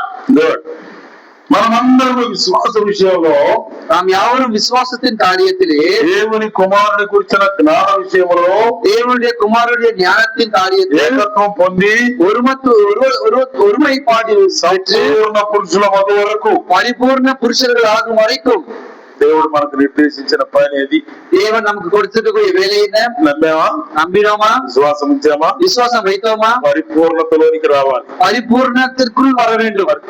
ప్రభు యొక్క సంపూర్ణతలోనికి ఎదగాలి. கர்த்தருக்குள்ளாக பரிபூர்ணத்திலே நாம் வளர வேண்டும். ఆయన స్వరూపములోనికి మార్చబడాలి. அவருடைய ரூபத்திற்குள்ளாக மாற்றப்பட வேண்டும். పౌలు ఇదే మాట గలతీ పత్రిక 4:19 అన్నాడు. கலாத்தியருக்கு நிருபம் 4:10 பவுல் இதேதான் சொன்னார். ఏమంటున్నాడు చూడండి, என்ன சொல்கிறார் பாருங்க. మీరు క్రీస్తు రూపములోనికి సారూప్యములోనికి మార్చబడాలి. நீங்கள் క్రీస్తు స్వరూపము మీ యందు ఏర్పడే వరకు నేను ప్రసవేదన పడుతున్నా మీకోసం. గర్భవేదనే అడిగారాం. మీ రూపం క్రీస్తు రూపంలాగా మారాలి. உங்கள் ரூபம் கிறிஸ்து ரூபம் போல் மாற வேண்டும். క్రీస్తు రూపము మీ యందు ఏర్పడే వరకు నాకు వేదనే. உங்களிடத்தில் கிறிஸ்துவின் ரூபம் வரும் வரைக்கும் எனக்கு வேதனை. సంపూర్ణతలోనికి ఎదగాలి, பரிபூர்ணத்திற்குள்ளாக வளர வேண்டும். చాలా అవసరమైనటువంటి మాట, மிகவும் தேவைப்படக்கூடிய ஒரு வார்த்தை. 13వ వచనం చూడండి. 13వ వచనం பாருங்கள். పరిశుద్ధులు సంపూర్ణులగునట్లు, పరిశుద్ధులు పరిపూర్ణం అయ్యే వరకు క్రీస్తు శరీరం అనే సంఘము క్షేమాభివృద్ధి చెందుటకు, கிறிஸ்து சரீரம் என்று சொல்லக்கூடிய சபை வளர்ச்சி அடையும் வரைக்கும், పరిచర్య ధర్మము జరుగుటకు, இங்கு காரியங்களுடைய செயல்பாடுகள் நடைபெறும் வரைக்கும் సంఘములో దేవుడు ఏర్పాటు చేసిన 3 పనులు, இங்கே சபையை ஏற்படுத்தக்கூடிய 3 காரியங்கள், మూడే మూడు காரியங்கள், సంఘానికి దేవుడు ఇచ్చిన 3 పనులు, சபைக்கு தேவன் கொடுத்த 3 வேலைகள். పరిశుద్ధులు సంపూర్ణులు కావాలి, பரிசுத்தவான்கள் பரிபூர்ணம் அடைய வேண்டும், దీనికి వాక్యం కావాలి, இதற்கு வசனம் தேவைப்பட வேண்டும், దీనికి ఆత్మ సహాయం కావాలి, இதுக்கு ஆவிக்குரிய உதவி தேவை, సహవాసం కావాలి, சகவாசம் தேவை, ఆరాధన కావాలి, ஆராதனை தேவை, వాక్య హెచ్చరిక కావాలి, தேவனுடைய வார்த்தையுடைய எச்சரிப்பு தேவை. సంఘములో ఆ పరిపూర్ణతలోనికి ఎదగడానికి, சபையிலே பரிபூர்ணம் அடைவதற்கு, సంపూర్ణతలోనికి ఎదగడానికి, பரிபூர்ணத்திலே வளர்வதற்கு దేవుడు ఏర్పాటు చేసిన క్రమాలు ఉన్నాయి. தேவன் ஏற்பாடு செய்த காரியங்கள் உண்டு. వాక్యం ఉంది, வசனம் இருக்கிறது, సహవాసం ఉంది, சகவாசம் இருக்கிறது, హెచ్చరిక ఉంది, எச்சரிப்பு இருக்கிறது, ఉపదేశం ఉంది, உபதேசம் இருக்கிறது, మాటలు ఉన్నాయి, பாடல்கள் இருக்கிறது, కలిసేది ఉంది, ஐக்கியப்படுவது இருக்கிறது. వీటన్నిటి ద్వారా మనము సంపూర్ణము కావాలి. இவைகள் எல்லாவற்றும் நாம் பரிபூர்ணமானவர்களாக இருக்க வேண்டும். రెండవది,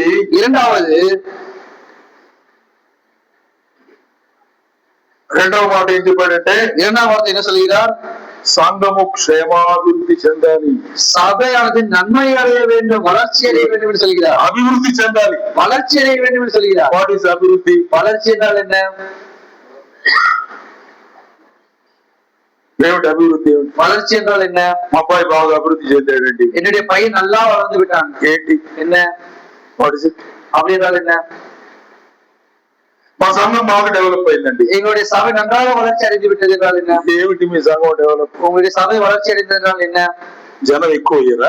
ஜனங்கள் அதிகமாகி விட்டார்களா? కానుకలు ఎక్కువ వచ్చినాయా? அதிகமான காணிக்கை வருகிறதா? పెద్ద స్థలం కొన్నారా? பெரிய இடத்தை வாங்கி விட்டீர்களா? అవసరమైన ఇన్స్ట్రుమెంట్స్ అన్ని కొన్నారా? தேவையான இசை கருவிகள் எல்லாம் வாங்கி விட்டீர்களா? ఇంకేమేమి కొన్నారు? என்னென்னலாம் வாங்கியிருக்கீங்க? ఏం అభివృద్ధి అయింది? మీరు என்ன வளர்ச்சி அடைஞ்சிருக்கிறீங்க? ఏం అభివృద్ధి దేవుడు కోరుకుంటున్నారు? என்ன வளர்ச்சியை தேவன் கேட்கிறார்? భక్తిలో, பக்தியில், విశ్వాసంలో, விசுவாசத்தில், ప్రేమలో, அன்பில், ఐక్యతలో, ஐக்கியத்தில், అన్యోన్యతలో, ஒன்றுபட்டு இருக்கக்கூடிய దేవుని మహిమపరచడంలో, தேவனை மகிமைப்படுத்துவதில் వృద్ధి చెందాలి, வளர்ச்சி அடைய வேண்டும். ప్రేమలో వేరు కావాలి, நீங்கள் அன்பில் வேறுண்டு என்று பார்க்கிறோம். ప్రేమను పంచాలి, அன்பை நீங்கள் மற்றவர்கள் பகிர்ந்து கொடுக்க வேண்டும் என்று ప్రేమను சொல்கிறார். జీవించాలి, அன்பிலே நீங்கள் வாழ வேண்டும் என்று ప్రేమను சொல்கிறார். ప్రకటించాలి. அன்பை நீங்கள் பிரசங்கிக்க வேண்டும் என்று சொல்கிறார். దావీదు భక్తుడు ఒక మాట అన్నాడు.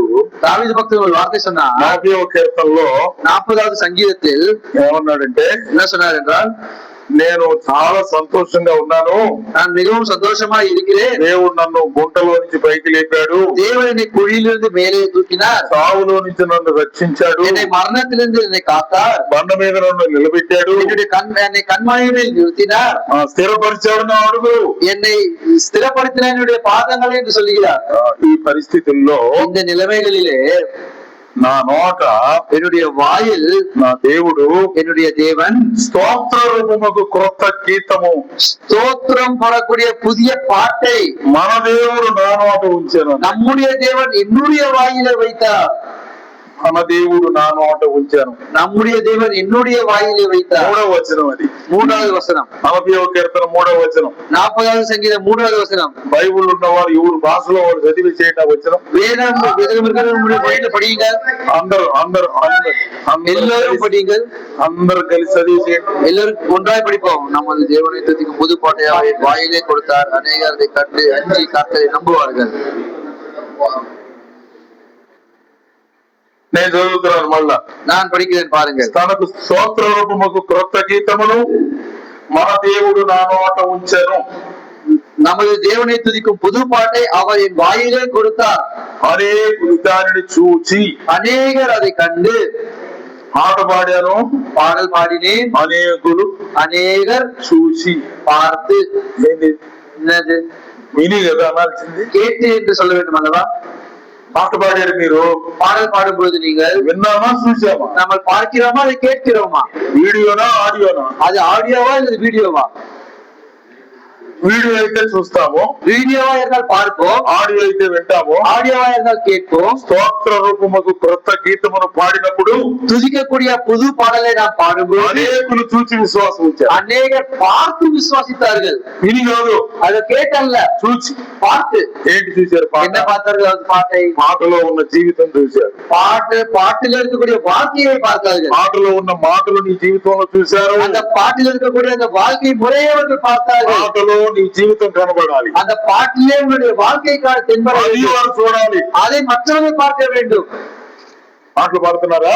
நீங்க பாடல் பாடுகிறீர்களா? మీ జీవితంలో అది కనబడుతుందా? உங்களுடைய வாழ்க்கையில் அது தென்படுகிறதா? ప్రేమ కలిగిన దేవా, அன்புள்ள தேவனே, నాకు మాత్రం ఉండదు, எனக்கு మాత్రం இருக்காது, ప్రేమ లేదు ఏమి లేదు, அன்பில்லை ஒன்றுமில்லை, నువ్వు మాత్రం ప్రేమ కలిగిన దేవుడు, நீ மட்டுமே அன்புள்ள தேவன், దయ కలిగిన దేవా, தயவுள்ள தேவனே, నాకుండదులే నీకుండదు, எனக்கு இருக்காது ஆனால் உனக்கு இருக்கிறது தயவு, క్షమించే దేవా, மன்னிக்கிற தேவனே, నీకు వందనాలయ్యా, உமக்கு ஸ்தோத்திரம் அப்பா, నేను మాత్రం நான் மாத்திரம் யாரையும் மன்னிக்கிறதில்லை. నువ్వు పాడుతుంటే చూస్తున్నారయ్యా, நீ பாடுபட்டு பார்க்கிறார்கள் அல்லவா?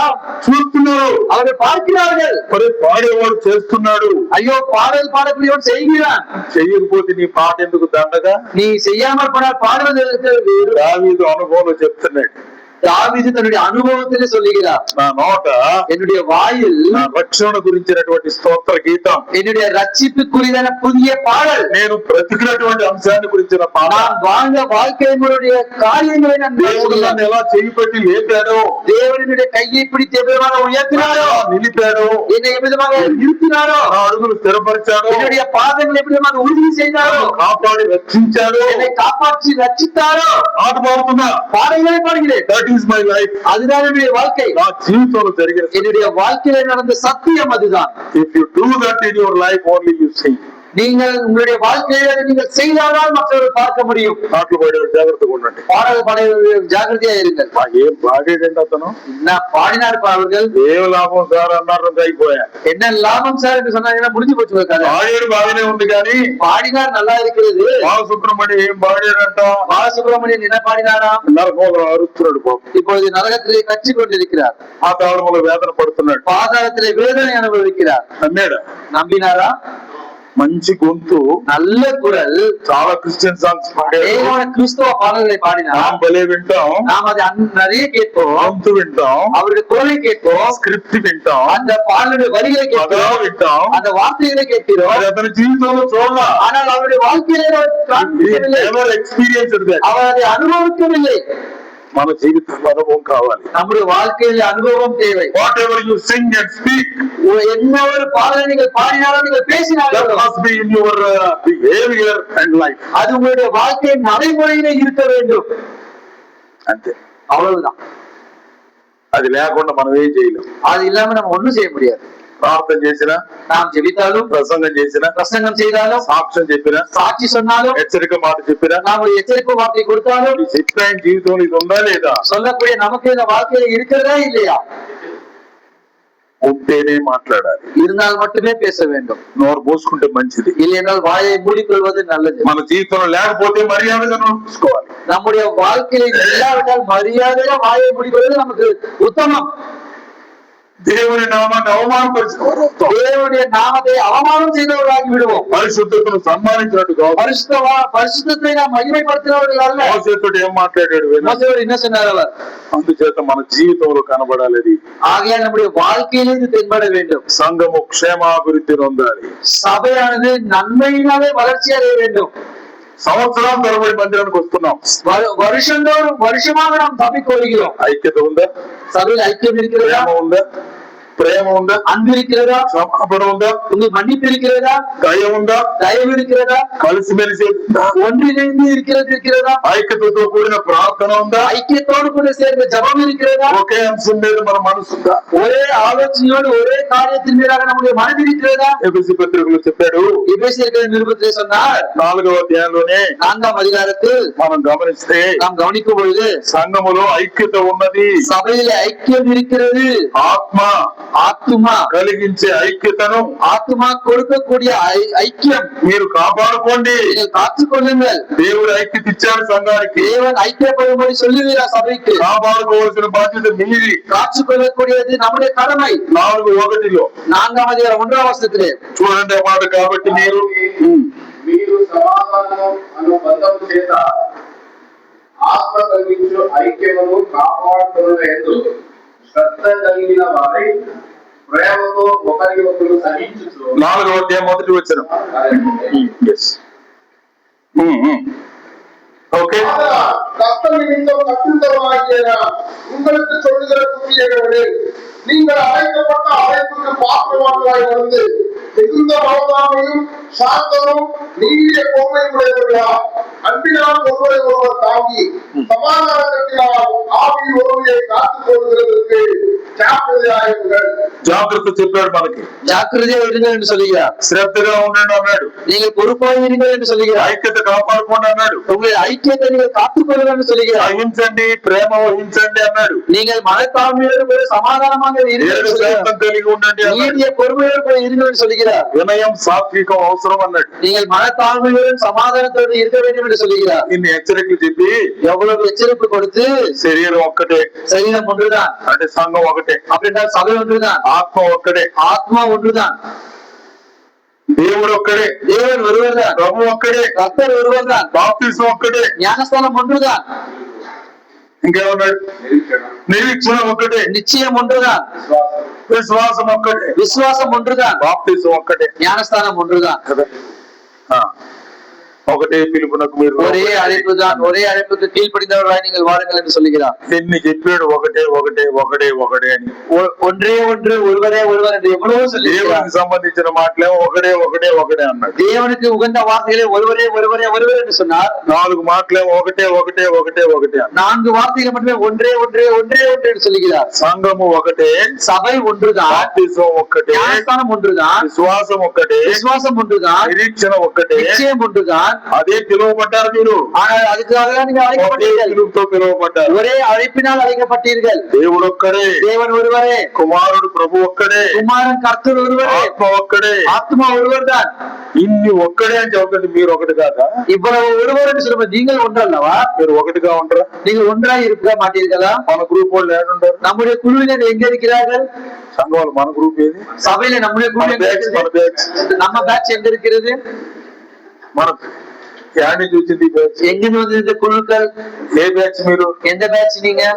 నరకరకు పోయి బ్యాచా? நரக்கத்துக்கு போகக்கூடிய குழுவா? అయ్యో అయ్యో ஐயோ, ప్రభు వారు రక్తం ఇచ్చి కొన్న బ్యాచ్ మనం. நாம் கர்த்தருடைய ரத்தத்தினாலே மீட்டெடுக்கப்பட்ட கூட்டம். ఒకే సంఘం అన్నాడు ఆయన. ஒரே சபை என்று சொல்லுகிறார். అందరిని ఒకే రకంగా చూస్తున్నాడు. எல்லோரையும் ஒரே விதத்திலே பார்க்கிறார். ఒకే ఆత్మ చేత మనల్ని నింపాడు. ஒரே ఆత్మాவினாலே ఒకే நிறைந்திருக்கிறார். రక్తంలో శుద్ధి చేశాడు. ஒரே ரத்தத்தினால சுத்திகரம் ఒకే செய்திருக்கிறார். వాక్యం ఇచ్చి బలపడమన్నాడు. ஒரே வசனத்தை குறித்து நீங்க ஸ்திரப்படுங்கள் ఒకే என்று சொல்கிறார். సహవాసములో ఉంచాడు. ஒரே சகவாசத்தை கொடுத்திருக்கிறார். బలపడండి మీరు. நீங்கள் ஸ்திரப்படுங்கள் என்று சொல்லுகிறார். ఐక్యంగా ఉండండి. ஐக்கியமா இருங்கள் என்று சொல்லுகிறார். I want that. அதுதான் எனக்கு தேவை. వింటే కదా இதுதான் அல்லவா? వినపడనట్టు, கேட்காதவாறு, వినట్టు, கேட்காதவாறு, మనకు కాదన్నట్టు, எனக்கு இல்லை என்றவாறு సైలెంట్ గా அமைதியாக அப்படியே போய் ఒక రోజు ఉంది. ஒரு நாள் இருக்கிறது. నిలబడాల. நீங்கள் நிற்க வேண்டும். ఏమేమి చెప్తామో అన్నిటికీ లెక్క చెప్పాలి. என்னென்னலாம் சாக்கு சொன்னமோ அதுக்கு நாம் பதில் கொடுக்க வேண்டும். ప్రతి మాటకు లెక్క చెప్పాలి. ஒவ்வொரு வார்த்தைக்கும் நாம் பதில் கொடுக்க வேண்டும். ప్రతి పనికి లెక్క చెప్పాలి. ஒவ்வொரு வேலைக்கும் நாம் பதில் கொடுக்க வேண்டும். ప్రతి ఆలోచనకు చెప్పాలి. ஒவ்வொரு ஆலோசனைக்கும் நாம் பதில் கொடுக்க வேண்டும். We have to give our accounts. நாம் நம்முடைய கணக்கை நாம் ஒப்பு கொடுக்க வேண்டும். భయం లేకుండా పోయింది జనానికి. ஜனங்களுக்கு பயம் இல்லாமல் போயிடுச்சு. ఎందుకంటే లెక్కలు ఇప్పుడు కాదు కదా. ஏனென்றால் கணக்கு இப்போதில்லை அல்லவா, ఎప్పుడో కదా. அது எப்பயோ இருக்கிறது அல்லவா. ఇది కానిరా, முதல்ல இது நடக்கணுமாப்பா, తర్వాత చేద్దాం, பின்னாடி பார்த்துக் கொள்ளலாம். చివరిలో ప్రభు క్షమించయ్యా, கடைசியில ஆண்டவரை மன்னித்து விடுங்களப்பா, తెలుసో తెలియకో చేశాను, தெரிந்தோ தெரியாமல் செய்து விட்டேன். మళ్ళీ ఇది శైలు. இது ஒரு நடைமுறை. తెలియకో தெரிந்தோ தெரியாமலோ, తెలుసో తెలియ చేస్తావా, தெரிந்தோ தெரியாமலோ செய்வோமா, தெரிந்துதான். ఆ మాట అంటే அந்த வார்த்தை சொல்லும் பொழுது తెలిసి తెలిసేరా నువ్వు చేసేది. தெரிந்து தெரிந்துதான் நீ செய்கிறாய். పాతాళంలో బాధపడుతున్న ధనవంతుడు, பாதாளத்திலே கவலைப்படக்கூடிய அந்த பணக்கார ஐஸ்வர்யவான் లాజరు అబ్రహాము రొమ్మున ఉండడం చూశాడు. லாசரு ஆபிரகாமின் மடியில் இருக்கிறதை பார்த்தான். పాతాళంలో ధనవంతుడు బాధపడుతున్నాడు. பாதாளத்திலே ஐஸ்வர்யவான் కష్టப்படுகிறார். ఏదో 2-3 మాటలు ట్రై చేశాడు. ஏதோ 2-3 వార్த்தை பேச ట్రై செய்தார். అయ్యవానికి వచ్చి బొంబాయి అన్నాడు. இது அவனை இங்க அனுப்புங்க என்று சொன்னார். కుదరదురా అన్నాడు. முடியாது என்று சொன்னார்கள். వాడిని కింద కింద బొంబాయి அவனை అన్నాడు. கீழே அனுப்புங்க என்று சொன்னார். మా సోదరులు ఉన్నారు, என்னுடைய சகோதரர்கள் இருக்கிறார்கள், అది కూడా కుదరదురా. அதுவும் முடியாது என்று சொல்லிவிட்டார். ఏంటంటే ఇది బాధ, இந்த கவலை. వాడు చూస్తుంది, அவன் அங்கு இருக்கிறது அவனுக்கு விருப்பம் இல்லை. చూడలేకపోతున్నాడు. அதை பார்க்க முடியாமல் போகிறது. మరి నువ్వు ఆడకు రావడం బాగుంటే நீ அங்கே వాడి గురించి ఎందుకు బాధపడతా? நீ ஏன் அங்க இருக்கிறவனை குறித்து கவலைப்படுகிறாய்? లాజరుకి అబ్రహాం గారికి బోధ చేస్తున్నాడు వీడు. லாசருவுக்கும் ஆபிரகாம் அவர்களுக்கும் போதனை செய்கிறான். ఏమని? என்ன செய்கிறான்? అయ్యా, ஐயா, నాకు 5 సోదరులు ఉన్నారు, எனக்கு 5 சகோதரர்கள் இருக்கிறார்கள். ఎవరన్నా ఇక్కడి నుంచి వెళ్ళి చెబితే யாராவது இங்கிருந்து போய் சொன்னால் మారు మనసు పొందుతారు. அது மனம் திரும்புவார்கள். ஐயா, నేను మారు మనసు పొందకుండా ఇక్కడికి వచ్చాను. நான் மனம் திரும்பாமல் இங்க வந்து விட்டேன். నీకు తెలుసా తెలియదా? இது தெரியுமா தெரியாதா?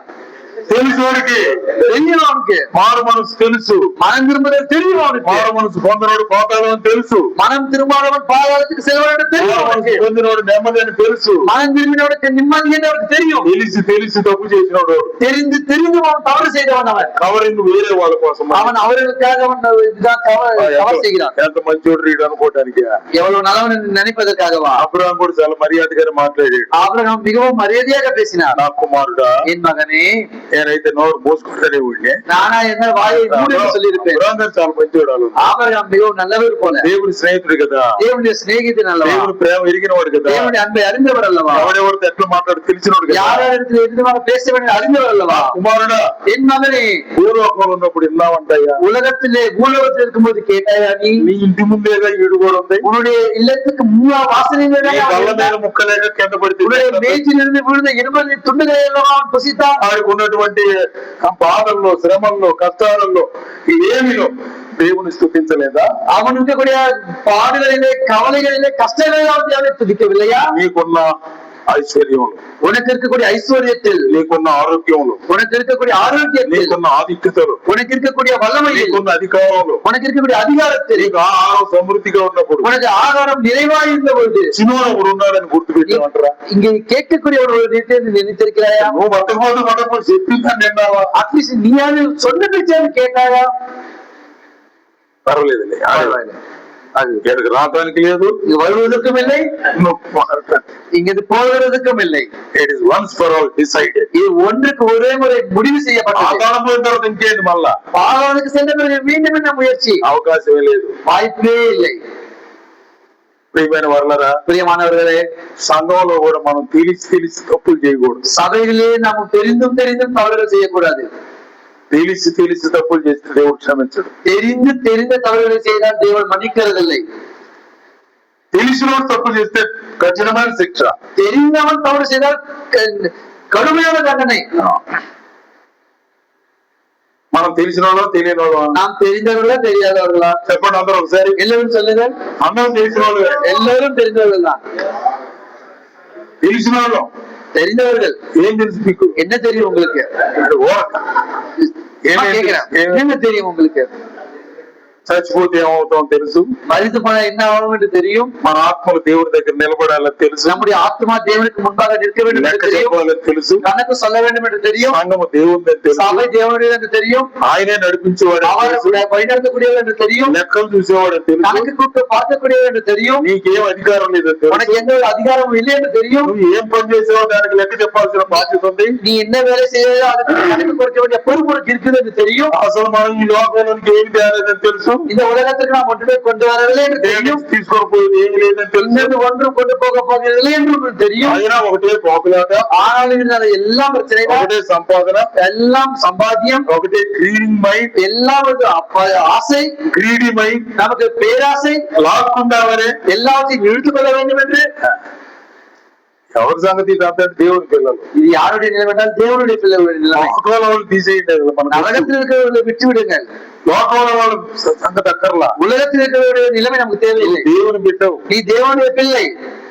నువ్వు అనుసరించవలసిన విధానాలు ఇవి. நீ கீழ்ப்படியக்கூடிய தேவனுடைய விதிமுறைகள். దేవుడు అందుకనే సంఘంలో தேவன் அதற்காக தான் சபைகளிலே సంఘము క్షేమాభివృద్ధి చెందాలి, சபையானது வளர்ச்சி அடைய வேண்டும் என்று క్రీస్తును గురించిన జ్ఞానములో கிறிஸ்துவனுடைய அறிவிலே అభివృద్ధి చెందాలి, வளர்ச்சி அடைய வேண்டும். ఆయన రూపంలోనికి మార్చబడాలి, அவருடைய ரூபத்திற்குள்ளாக மாற்றப்பட வேண்டும். ఆయన ఉద్దేశాలు నెరవేర్చాలి, அவருடைய ஆலோசனைகளை நிறைவேற்ற ఆయన வேண்டும். ఇతరులకు కనబడేటట్టు చేయాలి, மற்றவர்களுக்கு தென்படக்கூடிய விதத்தில் தெரிய வேண்டும். స్వార్థమైన జీవితాలు కలిగి ఉండాలి, சாட்சி நிறைந்த வாழ்க்கையை பெற்றவர்களாக இருக்க வேண்டும். పరిచర్య ధర్మము జరగాలి, ஊழியத்தின் தர்மம் செயல்பட வேண்டும். ఒకటి సంపూర్ణులు కావాలి, ஒன்று பரிபூர்ணம் நிறைந்தவர்களாக இருக்க வேண்டும். సంఘము క్షేమాభివృద్ధి ఉండాలి, சபை வளர்ச்சி அடைய வேண்டும். పరిచర్య ధర్మము జరగాలి. இது உபசரிப்பு வளர்ச்சியினாலே நடக்க வேண்டும். సంఘంలో 3 పనులే ఉంది, சபையில 3 காரியங்கள் தான் இருக்கிறது. మిగిలిన మనం పెట్టుకున్న కార్యాలు, இது எல்லாமே நம்ம வைக்கக்கூடிய வேலைதான். వాటిని సపోర్ట్ చేస్తున్న కార్యాలు కావచ్చు. அதுக்கு சப்போர்ட் செய்யக்கூடிய காரியங்களா இருக்கலாம். చాలా చాలా పనులు చేస్తాం మనం, நம்ம அநேகமான காரியங்கள் செய்கிறோம். బట్ దాని పర్యవసానం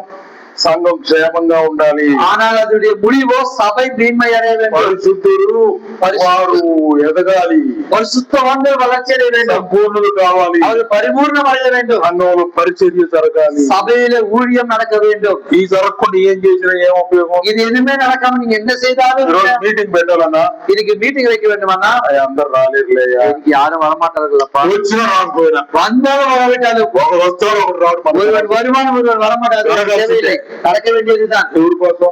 யாருக்காக? ఈ చెప్పేవాడి కోసమే, சொல்லக்கூடியவனுக்காக. అంటే ఈగో அப்படி சொன்னாலும் இங்கு பொறாமை, ஈகோ ప్రజల కోసం కాదు, ஜனங்களுக்காக அல்ல, బాగుపడటం కోసం కాదు, அவர்கள் நன்மை அடைவதற்காக அல்ல, క్రీస్తు రూపంలోకి మార్చబడ్డానికి కాదు, கிறிஸ்துவுடைய ரூபத்துக்குள்ளாக மாற்றப்படுவதற்காக அல்ல. జాగ్రత్త వహించాలి. ஜாக்கிரதையா இருக்க வேண்டும்.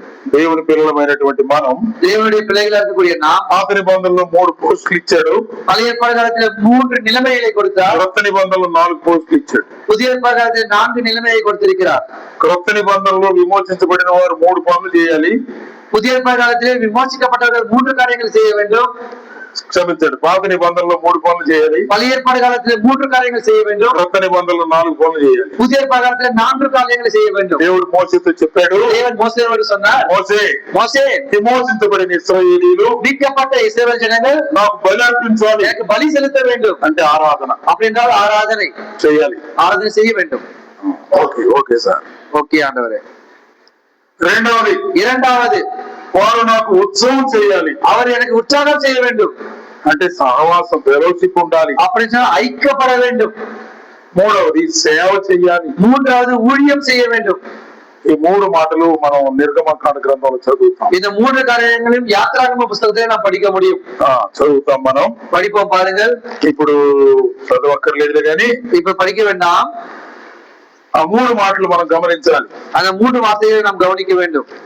ఒకటి, ஒன்று, ఆరాధన చేయాలి. ஆராதனை செய்ய வேண்டும். 2, இரண்டு, ఉత్సవం చేయాలి. அவர்களுக்கு உற்சாகம் செய்ய வேண்டும். 3, மூன்றாவது, సేవ చేయాలి. ஊழியம் செய்ய வேண்டும். పాత నిబంధనలో విమోచించబడిన ప్రజలకు 3 బాధ్యతలు పెట్టాడు. பழைய ஏற்பாடு காலத்திலே விமோசிக்கப்பட்ட ஜனங்களுக்கு 3 பொறுப்பை கொடுத்திருக்கிறார். ఐగుప్తు నుంచి విడిపించబడతారా? எகிப்திலிருந்து விடுவிக்கப்படுவார்களா? 3 దినాలు ప్రయాణం చేసి 3 நாட்கள் பிரயாணம் செய்து నాకు బలి సమర్పించండి. எனக்கு பலி சமர்ப்பியுங்கள். That is worship meeting. அதுதான் ஆராதனை கூட்டம். మరలా మీరు అరణ్యములో ఉత్సవం చెయ్యండి. நீங்கள் வனாந்திரத்திலே உற்சாகம் செய்யுங்கள். అందరూ సమాజంగా కూడండి. எல்லாம் சமூகமாக ஒன்று கூடுங்கள். అది ఫెలోషిప్. அதுதான் ஐக்கியம், సహవాసం. அதுதான் சகவாசம். மூன்றாவது నాకు సేవ చెయ్యండి. எனக்கு ஊழியம் செய்ய வேண்டும். ఇవన్నీ వివరించాలా? இது எல்லாம் நாங்கள் விவரணை செய்ய வேண்டும். సేవ చేయండి అంటే సంఘం బైబిల్ సంగతి తగిలించుకొని ఊళ్ళో తిరగటం కాదు. ஊழியம் செய்யுங்கள் சொன்னால் அக்கறையில பைபிளை வைத்து ஊழலாம் சுற்றுகிறதல்ல. సేవ చేయండి అంటే నిలబడి అరిచేది కాదు.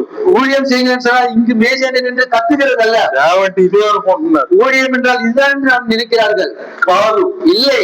దేవుడు చెప్పిన సేవ వేరుగా ఉంది. தேவன் சொன்ன ஊழியம் வேறா இருக்கிறது. అవన్నీ చెప్పడానికి టైం లేదు, కానీ அதெல்லாம் சொல்வதற்கு நேரம் இல்லை. ஆனால் ఇది 3 రోజుల సభల్లో చెప్పుకోవాల్సిన మాటలు ఎన్ని. இதெல்லாம் 3 நாள் கூட்டங்களில் சொல்ல வேண்டிய காரியங்கள். భోజనానికి ముందే ఏం చెప్పండి ఆడకుదురుతాయి.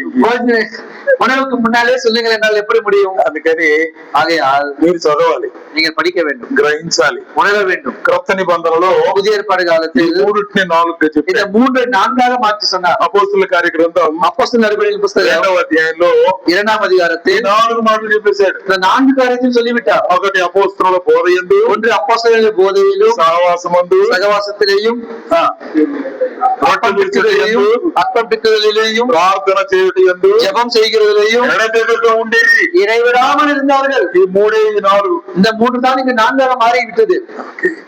போதும், అది గుర్తు పెట్టుకోండి చాలు. அது மனதில் வைத்துக் கொள்ளுங்கள் போதும். పాత నిబంధనలో ఉన్న 3 పరిచర్యలు, பழைய ஏற்பாடு காலத்தில் இருந்த 3 வேலைகள் క్రొత్త నిబంధనలో 4 పరిచర్యలుగా మరలా చూపించాడు. 3 புதிய ஏற்பாடு காலத்திலே 4ஆக மாற்றி காண்பித்திருக்கிறார். ప్రవక్త, நடக்கை, యాజకుడు, சாரி தீர்க்கதரிசி, இங்க ஆசாரியன், ராஜா. ராஜா ప్రజలను పాలించడానికి, జనங்களை ఆளுகை செய்வதற்கு, నడిపించడానికి, నడిపింపதற்கு, దేవుని కింద పనిచేసే వాళ్ళే వీళ్ళు. தேவனுக்கு கீழாக வேலை செய்வர்கள், దేవునికి ఆలోచన చెప్పేవాళ్ళు కాదు. தேவனுக்கு ஆலோசனை சொல்கிறவர்கள் அல்ல. దేవుని ప్రజలను దేవుని చిత్త ప్రకారంగా నడిపించాలి. தேவனுடைய பிள்ளைகளை தேவனுடைய சித்தத்தின்படியாக வழிநடத்தக்கூடியவர்கள். దేవుడు చెప్పిన మాటలు ప్రవక్తలు ప్రజలకు చెప్పాలి. தேவன் சொன்ன வார்த்தையை தீர்க்கதரிசிகள் தேவனுடைய ஜனங்களுக்கு சொல்ல வேண்டும். ప్రజలకు ఉన్నటువంటి అర్పణలు దేవునికి తీసుకెళ్ళివ్వాలి. தேவனுக்கு ஜனங்களுக்கு இருக்கக்கூடிய பலிகளை தேவனிடத்திலே போய் சொல்ல கொடுக்க வேண்டும். దేవుడు చెప్పినట్టుగా ప్రజలను నడిపించాలి రాజు. தேவன் சொன்னது போல ஜனங்களை సంరక్షించాలి రాజు. பாதுகாக்கக்கூடியவன் ராஜா. కాపాడాలి రాజు. காப்பாற்றக்கூடியவன் ராஜா. జాగ్రత్త వహించాలి రాజు. ஜாக்கிரதையா இருக்க வேண்டியவன் ராஜா. ఈ బాధ్యతలు, இதுதான் பொறுப்பு. క్రొత్త నిబంధనలు ఎఫెసీ పత్రిక புதிய ஏற்பாட்டிலே 4వ అధ్యాయం 4ஆம் அதிகாரம் వచనము 13 చదువుకుందాం. 13வது వచనத்தை படிப்போம். పరిశుద్ధులు సంపూర్ణులగునట్లు క్షేమాభివృద్ధి పొందుటకును పరిచర్య ధర్మము జరుగుటకును ఆయన కొందరిని గుర్తుపెట్టుకోండి. 1 అపోస్తలులు, 2 ప్రవక్తలు, 3 సువార్తికులు, కాపరులు గాను. ఇది 5 కాదు కానీ 4లో భాగమే. இது 4வது பகுதி தான் இந்த போதகர்கள். కొందరిని అనలేదు, మళ్ళా இங்கு சிலர்கள் என்று சொல்லவில்லை. கவனியுங்கள், గమనించండి. మళ్ళీ கவனியுங்கள் மறுபடியும். சிலரை மெய்ப்பர்களும் போதகர்களும் சொன்னார். ఇలా కూడా చదువుకోవచ్చు. இப்படியாகவும் நாம் படித்துக் கொள்ளலாம். కాపురులైన ఉపదేశకులు, மெய்ப்பராக இருக்கக்கூடிய போதகர்கள், ఉపదేశకులైన కాపరులు. இங்கு உபதேசம் செய்யக்கூடிய போதகர்கள். లేదు కాపరులు కాకపోయినా ఉపదేశకులు. அல்ல மெய்ப்பர்களா இல்லாத போதகர்கள். ఉపదేశం అనేది ఒక ప్రత్యేకమైన పోర్ట్ఫోలియో కదా. இங்க உபதேசம் நற்செய்தி என்று சொல்லக்கூடிய ஒரு தனி பகுதி. కాపరత్వం ఇంపార్టెంట్. இங்க மெய்ப்பன் என்று சொல்லக்கூடியது முக்கியம். ఉపదేశం can be done by everybody. இந்த உபதேசம் நற்செய்தி என்பது யாராலும் செய்ய முடியும். దేవుడు నాకు చెబితే నేను చెప్పొచ్చు. தேவன் எனக்கு சொன்னா நான் சொல்ல போகிறேன். నీకు చెబితే నువ్వు చెప్పొచ్చు. உனக்கு சொன்னா நீயும் சொல்லலாம். ఆరాధనలు ఎంతమంది మాట్లాడాలి? ఆరాధనలో ఎన్ని పేరు பேச முடியும்? వాక్య సందేశం ఆరాధనలో ఎన్ని నిమిషాలు మాట్లాడాలి? ఆరాధనలో దేవుని వాక్యం ఎంతమంది మాట్లాడాలి? ఎన్ని పేరు பேச முடியும்? చాలా సార్లు ఇది ఒక ప్రశ్న. ఇది అనేక இடங்களில் ஒரு கேள்வி. అన్నా గంట మాట్లాడాను, நான் 1 மணி நேரம் பேசினாரన్నా இவர் అంటుంటారు. சொல்லிக் கொண்டிருப்பார்கள். అంటే அவருக்கு ఎప్పుడు ఛాన్స్ దొరకలేదు అనమాట. அப்படின்னா அவருக்கு எப்போதுமே வாய்ப்பே கிடைக்கல. అందుకని తన చేత పెడితే మొత్తం చెప్పారు. அதுக்காக அவர் ஆயத்தப்பட்டது முழுவதையும் சொல்லிவிட்டார். అవసరం లేదు, அவசரம் இல்லை, தேவையில்லை. ఆ రోజు ఒక్క తలంపు మాట్లాడితే చాలు. அந்த நாளில ஒரே ஒரு ஆலோசனையை மட்டும் எடுத்துக்கொண்டு అందుకనే దాని ప్రసంగం కాదు అనాల్సింది, அதற்காக தான் அதை பிரசங்கம் சொல்லுகிறது. ఆరాధన తలంపులు, ஆராதனையின் எச்சரிக்கை என்று சொல்கிறார்கள். ఆరాధన తలంపులు, ஆராதனையின் எச்சரிப்பு. హెచ్చరిక అంటే మళ్ళీ వేరే సెన్స్ వస్తుంది. தமிழில் வேறு மாற்றப்படுகிறது. தியானம், தியானம் என்று சொல்லலாம். హెచ్చరిక అంటే నువ్వు ఎత్తున్నావు, నువ్వేం చేస్తున్నావు, నువ్వు సరిగ్గా తింటున్నావా, ఈ కాదు. எச்சரிப்பு என்றால் இது அல்ல. హెచ్చరికలు కాదు, எச்சரிப்பு அல்ல, తలంపులు. தியானம். ప్రభు మన కొరకు ఏం చేశాడు, தேவன் நமக்காக என்ன செய்தார், ఆయన ఎలాంటి ప్రేమ చూపించాడు, அவர் எப்பேற்பட்ட அன்பை காண்பித்தார். అర్హులమా అనర్హులమా, நாம் தகுதியானவர்கள், தகுதி இல்லாதவர்கள். అనర్హులమైన మనలను అర్హులుగా చేశాడు, தகுதி இல்லாத நம்மை தகுதிப்படுத்தினார். శిక్ష పొందవలసిన మనలను తొలగించాడు, தண்டனைக்குட்பட்ட நம்மை தண்டனை மாற்றினார். లెక్కలేని మనలను ఉన్నతులుగా చేశాడు, கணக்கிலே இல்லாத நம்மை உன்னதமானவர்களை மாற்றினார். మామూలు కుర్చీ మీద కూర్చోడానికి వీలు లేని వాళ్ళని సింహాసనం మీద కూర్చోబెట్టాడు, நாற்காலியில் அமர வேண்டிய நம்மை அவர் சிம்மாசனத்தில் அமர செய்தார். పాపులం దుర్మార్గులం పరిస్థితులుగా మార్చాడు, பாவிகளும் துர்மார்கர்களாக நம்மை பரிசுத்தமானவர்களாக மாற்றினார். దేవుడు అంటానికి కూడా యోగ్యత లేని వాడు, தேவன் என்று அழைப்பதற்கு தகுதி இல்லாதவர்கள் అధికారం ఇచ్చాడు, நமக்கு కుమారుர்களாக தகுதிப்படுத்தினார்.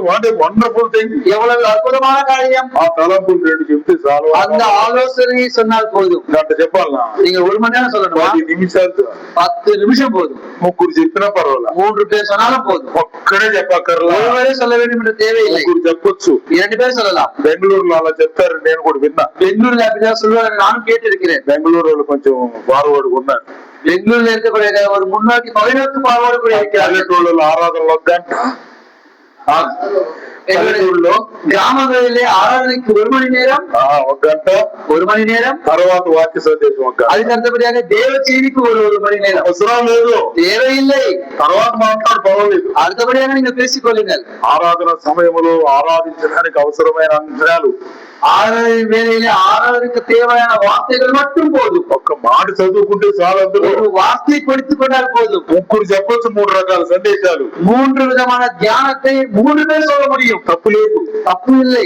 అరగంట అనుకోండి దాని సమయం, நீங்கள் மொத்தமாக 1/2 மணி நேரம் என்று வைத்துக் கொள்ளுங்கள். ముగ్గురు 10 నిమిషాలు చెప్తే అరగంట కాదా? 3 பேர் 10 நிமிஷம் 1/2 மணி நேரம் ஆகாதா? ప్రత్యేకమైనటువంటి అంశాలు రాలేదా? ஏன் 3 விசேஷித்த காரியங்கள் வருகிறது இல்லையா? దేవుని ఆరాధించడానికి మన హృదయాలు సిద్ధపడవా? கர்த்தரை ஆராதிப்பதற்கு நம்முடைய இருதயங்கள் ஆயத்தப்படுகிறது இல்லையா? రొట్టె విరుచుట యందు, அப்பப்பிக்கிறதிலேயும், వాక్యము అపోస్తలుల బోధ యందు, அப்போஸ்தலருடைய போதையிலேயும், సహవాసమందు, அவருடைய சகவாசத்திலேயும், ప్రార్థన యందు ஜெபத்திலேயும் ఎడతెగక ఉండిరి. இடைவிடாமல் இருந்தார்கள். ఇది అసలు పట్టించుకోరు, ఎడతెగక పట్టించుకోరు. இடைவிடாமல் என்ற வார்த்தையை கவனிக்கிறதே இல்லை. ఎడతెగక ఏమి లేదు. இடைவிடாமல் இருக்கிறது இல்லை. ఆరాధనకు వచ్చిన రోజులైంది బ్రదర్, ஆராதனைக்கு வந்து எத்தனை நாட்கள் ஆகிறது சகோதரனே? ఈ నెలలో వచ్చేది, போன மாசம் வந்தேன் அல்லவா? మళ్ళీ ఈ నెలలో వస్తున్నాయి, மீண்டும் இந்த மாசம் வந்திருக்கிறேன். సెప్టెంబర్ లో వచ్చాను, செப்டம்பர்ல வந்து మళ్ళీ డిసెంబర్ లో వస్తాను. மீண்டும் டிசம்பர்ல வருவேன். Every month guarantee, every month கேரண்டியாக வருவேன் பிரதர். మంత్లీ బిలీవర్ అన్నమాట. அவர் மாதம் வரக்கூடிய ஒரு சகோதரன், விசுவாசி. ఆదివారం ఆదివారం, ஞாயிற்றுக்கிழமை தோறும், ప్రతి ఆదివారం ప్రభు సన్నిధిలో ఆయన జ్ఞాపకం చేసుకోవాలి. ஒவ்வொரு ஞாயிற்றுக்கிழமையும் அவருடைய சந்நிதியிலே அவரை నిన్ను అడిగిందే అది, ప్రభు అడిగింది అది. இதுதான் கர்த்தர் கேட்கிறது. నన్ను జ్ఞాపకం చేసుకున్నట్టు దీన్ని చేయండి. என்னை நினைவு கூறும் பொருட்டிலே நீங்கள் செய்யுங்கள் என்று నువ్వు சொல்கிறார். ఆరాధన చేయలేదంటే ఆయన జ్ఞాపకం చేసుకోలేదేనా? நீ ஆராதனை செய்வதே நீ அவரை நினைவு கூறவில்லை என்று நாங்கள் அதனுடைய నీ అవసరాలకు ప్రార్థన చేస్తావు లేదు. உங்களுடைய தேவைக்காக நீங்கள் ஜெபிக்கிறீர்கள். ఆయన చేసిన దాని కొరకై నువ్వు జ్ఞాపకం చేసుకుంటున్నావా? அவர் செய்த காரியத்தை நீங்கள் நினைவு கூறுகிறீர்களா? ఆయన సిలువ కార్యంగానే మనం గుర్తు చేసుకుంటే, அவருடைய சிலுவையின் காரியத்தை நாம் நினைவு கூர்ந்தால், సిలువలో చూపిన ప్రేమ, சிலுவையில் அவர் காண்பித்த அன்பு, సిలువలో చూపిన సహనం, சிலுவையிலே அவர் காண்பித்த பொறுமை, సిలువలో చూపిన దీర్ఘశాంతం, சிலுவையில் அவர் காண்பித்த நீடிய பொறுமை, క్షమ, దయ, அவருடைய தயவு, அவருடைய பொறுப்பு, అవన్నీ మనలో సంతరించుకోవాలి. இது எல்லாம் நமக்குள்ளாக வர வேண்டும். ఆరాధన చేసి రొట్టె రసాలు తీసి తాగిపోవటం కాదు. ஆராதனை செய்வதுன்னா அப்பாவும் ரசமும் வாங்கி புசித்து போகிறது அல்ல. ఆయన గుణగణాలు మనలో కనబడాలి. அவருடைய குணாதிசயங்கள் நமக்குள்ளாக தென்பட வேண்டும். ఆరాధన భావం అది. ஆராதனை ஆலோசனை அதுதான். నన్ను జ్ఞాపకం చేసుకుంటారా? என்னை நினைவு கூறுங்கள். మీరు ఏం చేస్తున్నారు నాకు అవసరం లేదు. நீங்கள் என்ன செய்கிறீர்கள் எனக்கு தேவையில்லை. నా అడుగు జాడల్లో నడవండి. என்னுடைய வழியிலே நீங்கள் நடந்து பாருங்கள். A leader must walk in my footsteps. என்னுடைய ஒரு தலைவனாக என்னுடைய வழியிலே நடக்க வேண்டும். ప్రభువులకు అడుగు జాడల్లో నడవడం మనకి ఎంతో ఆశీర్వాదకరం. கர்த்தருடைய வழியிலே நடப்பது நமக்கு எவ்வளவு வேண்டும் ஆசீர்வாதம். ఒక ఆయన యెరూషలేం వెళ్ళి ஒருவர் எருசலேமுக்கு சென்று యేసు ప్రభు ఇక్కడ నిలబడ్డాడంట. இயேசு கிறிஸ்துவானவர் இங்கு நின்றாராம் என்று சொல்லி, అది కాదు నిలబడ్డం అంటే, அது அல்ல நிற்கிறது என்று சொன்னார். నడవడం అంటే ఏం నడిచేది అది కాదు. இது நடந்துச்சுன்னா அவர் நடந்த வழியிலே நடக்கிறது. యోర్దానులో బాప్తిస్మం తీసుకున్న నేను మునుగుతా కాదు. இந்த யோர்தானில் அவர் ஞானஸ்நானம் பெற்றாண்டு நீயும் போய் முழுகிறது அல்ல. అందరూ పోగలుగుతారా? எல்லாரும் போக முடியுமா? அங்க కాదు కాదు కదా, முடியாது அல்லவா? అది కాదు చేయమని ఆయన. அது அல்ல அவர் செய்ய சொன்னது. ఆయన అడుగులు 5 చెప్పాడు. அவருடைய அடிகள் 5 சொன்னார். ఈ 5 అడుగులు మీరు నడవండి. இந்த 5 அடிகளில் நீங்க நடந்தால். పేతురు మొదటి పత్రిక, பேதுருக்கு இந்த முதல் நிருபம் మొదటి పత్రిక 2వ అధ్యాయం 2ஆம் அதிகாரம். பேதுருக்கு இந்த முதல் நிருபம் 2ஆம் அதிகாரம் 23వ వచనం 21వ వచనం చదువు. 21வது வசனம். క్రీస్తు కూడా మీ కొరకు బాధపడి క్రీస్తు మీ కొరకు బాధపడి మీరు తన అడుగు జాడల ఎందు నడుచుకున్నట్లుగా మీకు మాదిరి ఉంచిపోయాడు. దేనికోసం ఉంచాడు మాదిరి? மாதிரி எதற்காக வைத்திருக்கிறார்? మనము తన అడుగు జాడల్లో నడుచుకోవడం కోసమే, நாம் அவருடைய அடிச்சுவடுகளின் பின்னால் நடப்பதற்காக ఆయన అడుగులు వేద్దామా? మరి அவருடைய அடிகள் சூட்டுகளை நாம் அடி வைப்போமா? Are you ready? நீங்கள் சித்தமா? Ready to walk in the foot steps of God? நீங்கள் தேவனுடைய அடிச்சோட்டின் பின்னாக பின் செல்ல ஆயத்தமா இருக்கிறீர்களா? It is a challenge. இது உங்களுக்கு ஒரு கேள்வி, ఇది సవాలు, మనకి ஒரு சவால். we must walk in the footsteps of God. நாம் தேவனுடைய அடிச்சோட்டின் பின்னாக நடக்க வேண்டும். మొదటి అడుగు, முதல் அடிச்சுவடு, ఆయన పాపము చేయలేదు. அவர் பாவம் செய்யவில்லை. మనం ఉండే ఏ లోకంలో? நாம் எந்த உலகத்தில் இருக்கிறோம்? పాపపు లోకంలో. பாவத்தின் உலகத்தில் இருக்கிறோம். మనం ఉంది ఏ శరీరంలో? நாம் எந்த சரீரத்தில் இருக்கிறோம்? మనం ఉంది ఏ లోకంలో? நாம் எந்த உலகத்தில் இருக்கிறோம்? పాపము రాజ్యమేలుతున్న లోకంలో. பாவமானது ஆளுகை செய்யக்கூடிய உலகம். సాతానుడు ఏలుతున్న రాజ్యంలో. சாத்தான் ஆளுகை செய்யக்கூடிய உலகம். సాతాను సంబంధులైన వారు వెళ్ళిపోతున్నటువంటి స్థలంలో, சாத்தானுக்கு சம்பந்தமானவர்கள் இறைந்திருக்கக்கூடிய உலகத்திலே మనం పోరాడినది, நாம் పోరాடுகிறது శరీరంతో కాదు, శరీரத்தோடு அல்ல. ఎక్కడుందా వచనం? எங்க இருக்கு அந்த வசனம்? ఎఫెసీ పత్రిక 6వ అధ్యాయంలో. எபேசியர் நிருபம் 6ஆம் அதிகாரத்தில். అందరికి తెలుసు, అందుకే నేను ఏం చెప్పడం எல்லாருக்கும் தெரியும், அதனால நான் எதுவும் சொல்லுகிறதில்லை. రైట్. మనం పోరాడుతున్నాం, நாம் போராடுகிறோம். ఇప్పుడు పాపం చేయకుండా నడవాలి. இப்போது நாம் பாவம் செய்யாமல் நடக்க வேண்டும். శరీరం ఎట్లాంటిది? శరీరం எப்பேற்பட்டது? పాపం. பாவம். లోకం ఎటువంటిది? உலகம் எப்பேற்பட்டது? పాపం. பாவம். సాతానుడు ఏం చేస్తాడు? சாத்தான் என்ன செய்கிறார்? ఏం చేస్తుంటాడు? என்ன செய்து கொண்டிருக்கிறார்? ఏం పని చేస్తాడు? என்ன வேலை செய்கிறார்? చెప్పండి మీరు. சொல்லுங்கள் நீங்கள்.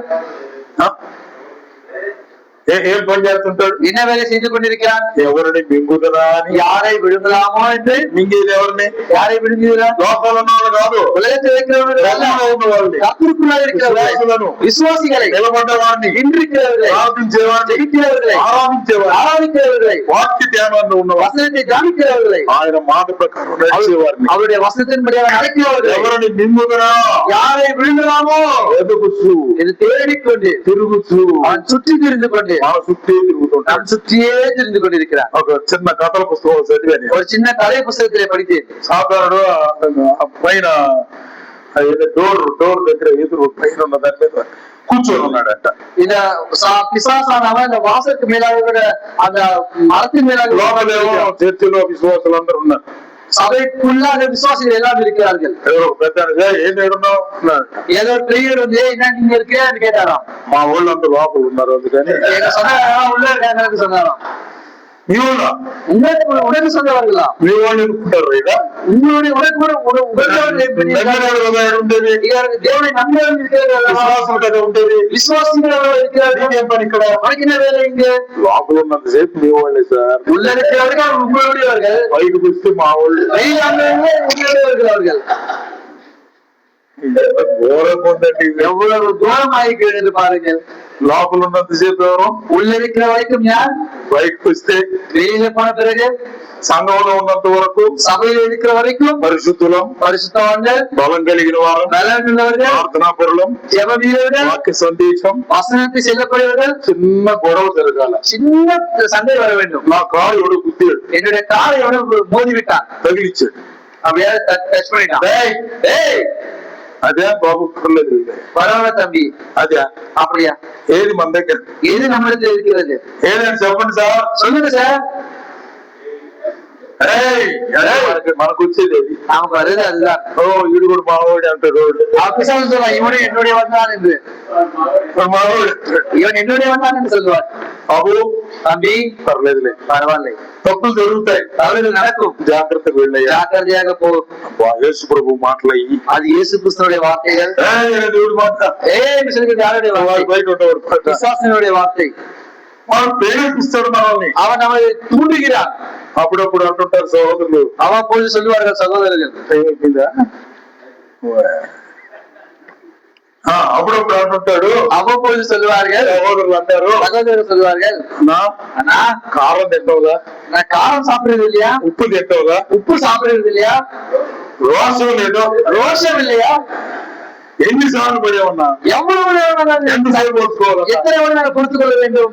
కేబీసీ పత్రిక 4వ అధ్యాయం చెప్పాడు, எபேசியர் 4 சொன்னார், దీర్ఘ శాంతము కలిగి ఉండండి, நீடிய பொறுமை உள்ளவர்களாக సాత్వికంతో ఉండండి, சமாதானத்தோடு వినయంతో ఉండండి. தாழ்ந்த மனப்பான்மையோடு கூட இருங்கள். నువ్వు ఉంటావా? நீ இருப்பாயா? యేసు ప్రభువుని అడిగావు అనుకో, இயேசு கிறிஸ்துவை நீங்கள் கேட்டீர்கள் என்றால் నువ్వు ఉంటావా? நீ இருப்பீரா? నేను లేనా? நான் இல்லையா? ఎవరో ఇస్తున్నది నాకు తెలియదా? யூதா இஸ்கரியோத்து எனக்கு தெரியாதா? వాడు దొంగోడు తెలియదు, அவன் திருடன் என்று எனக்கு தெரியாதா? వాడు పట్టిస్తాడో తెలియదా, அவன் என்னை பிடித்து கொடுப்பான் என்று தெரியாதா? వాడు అమ్ముకుంటాడో తెలియదా, அவன் என்னை விற்று விடுவான் என்று தெரியாதா? వాడి సంగతంలో నాకు తెలియదా? அவனுடைய ஆலோசனை தெரியாதா? ఆఖరి క్షణం వరకు ఒక్క మాట కూడా మాట్లాడలేదు నేను. கடைசி நிமிடம் வரைக்கும் ஒரு வார்த்தையை நான் பேசவில்லை. దీర్ఘశాంతం అంటే ఇదేరా? நீட பொறுமையினால் இதுதான் నేర్చుకోండి, నేర్చుకోండి. கற்றுக்கொள்ளுங்கள். చెవికాడా? அவர் அதை செய்தாரா?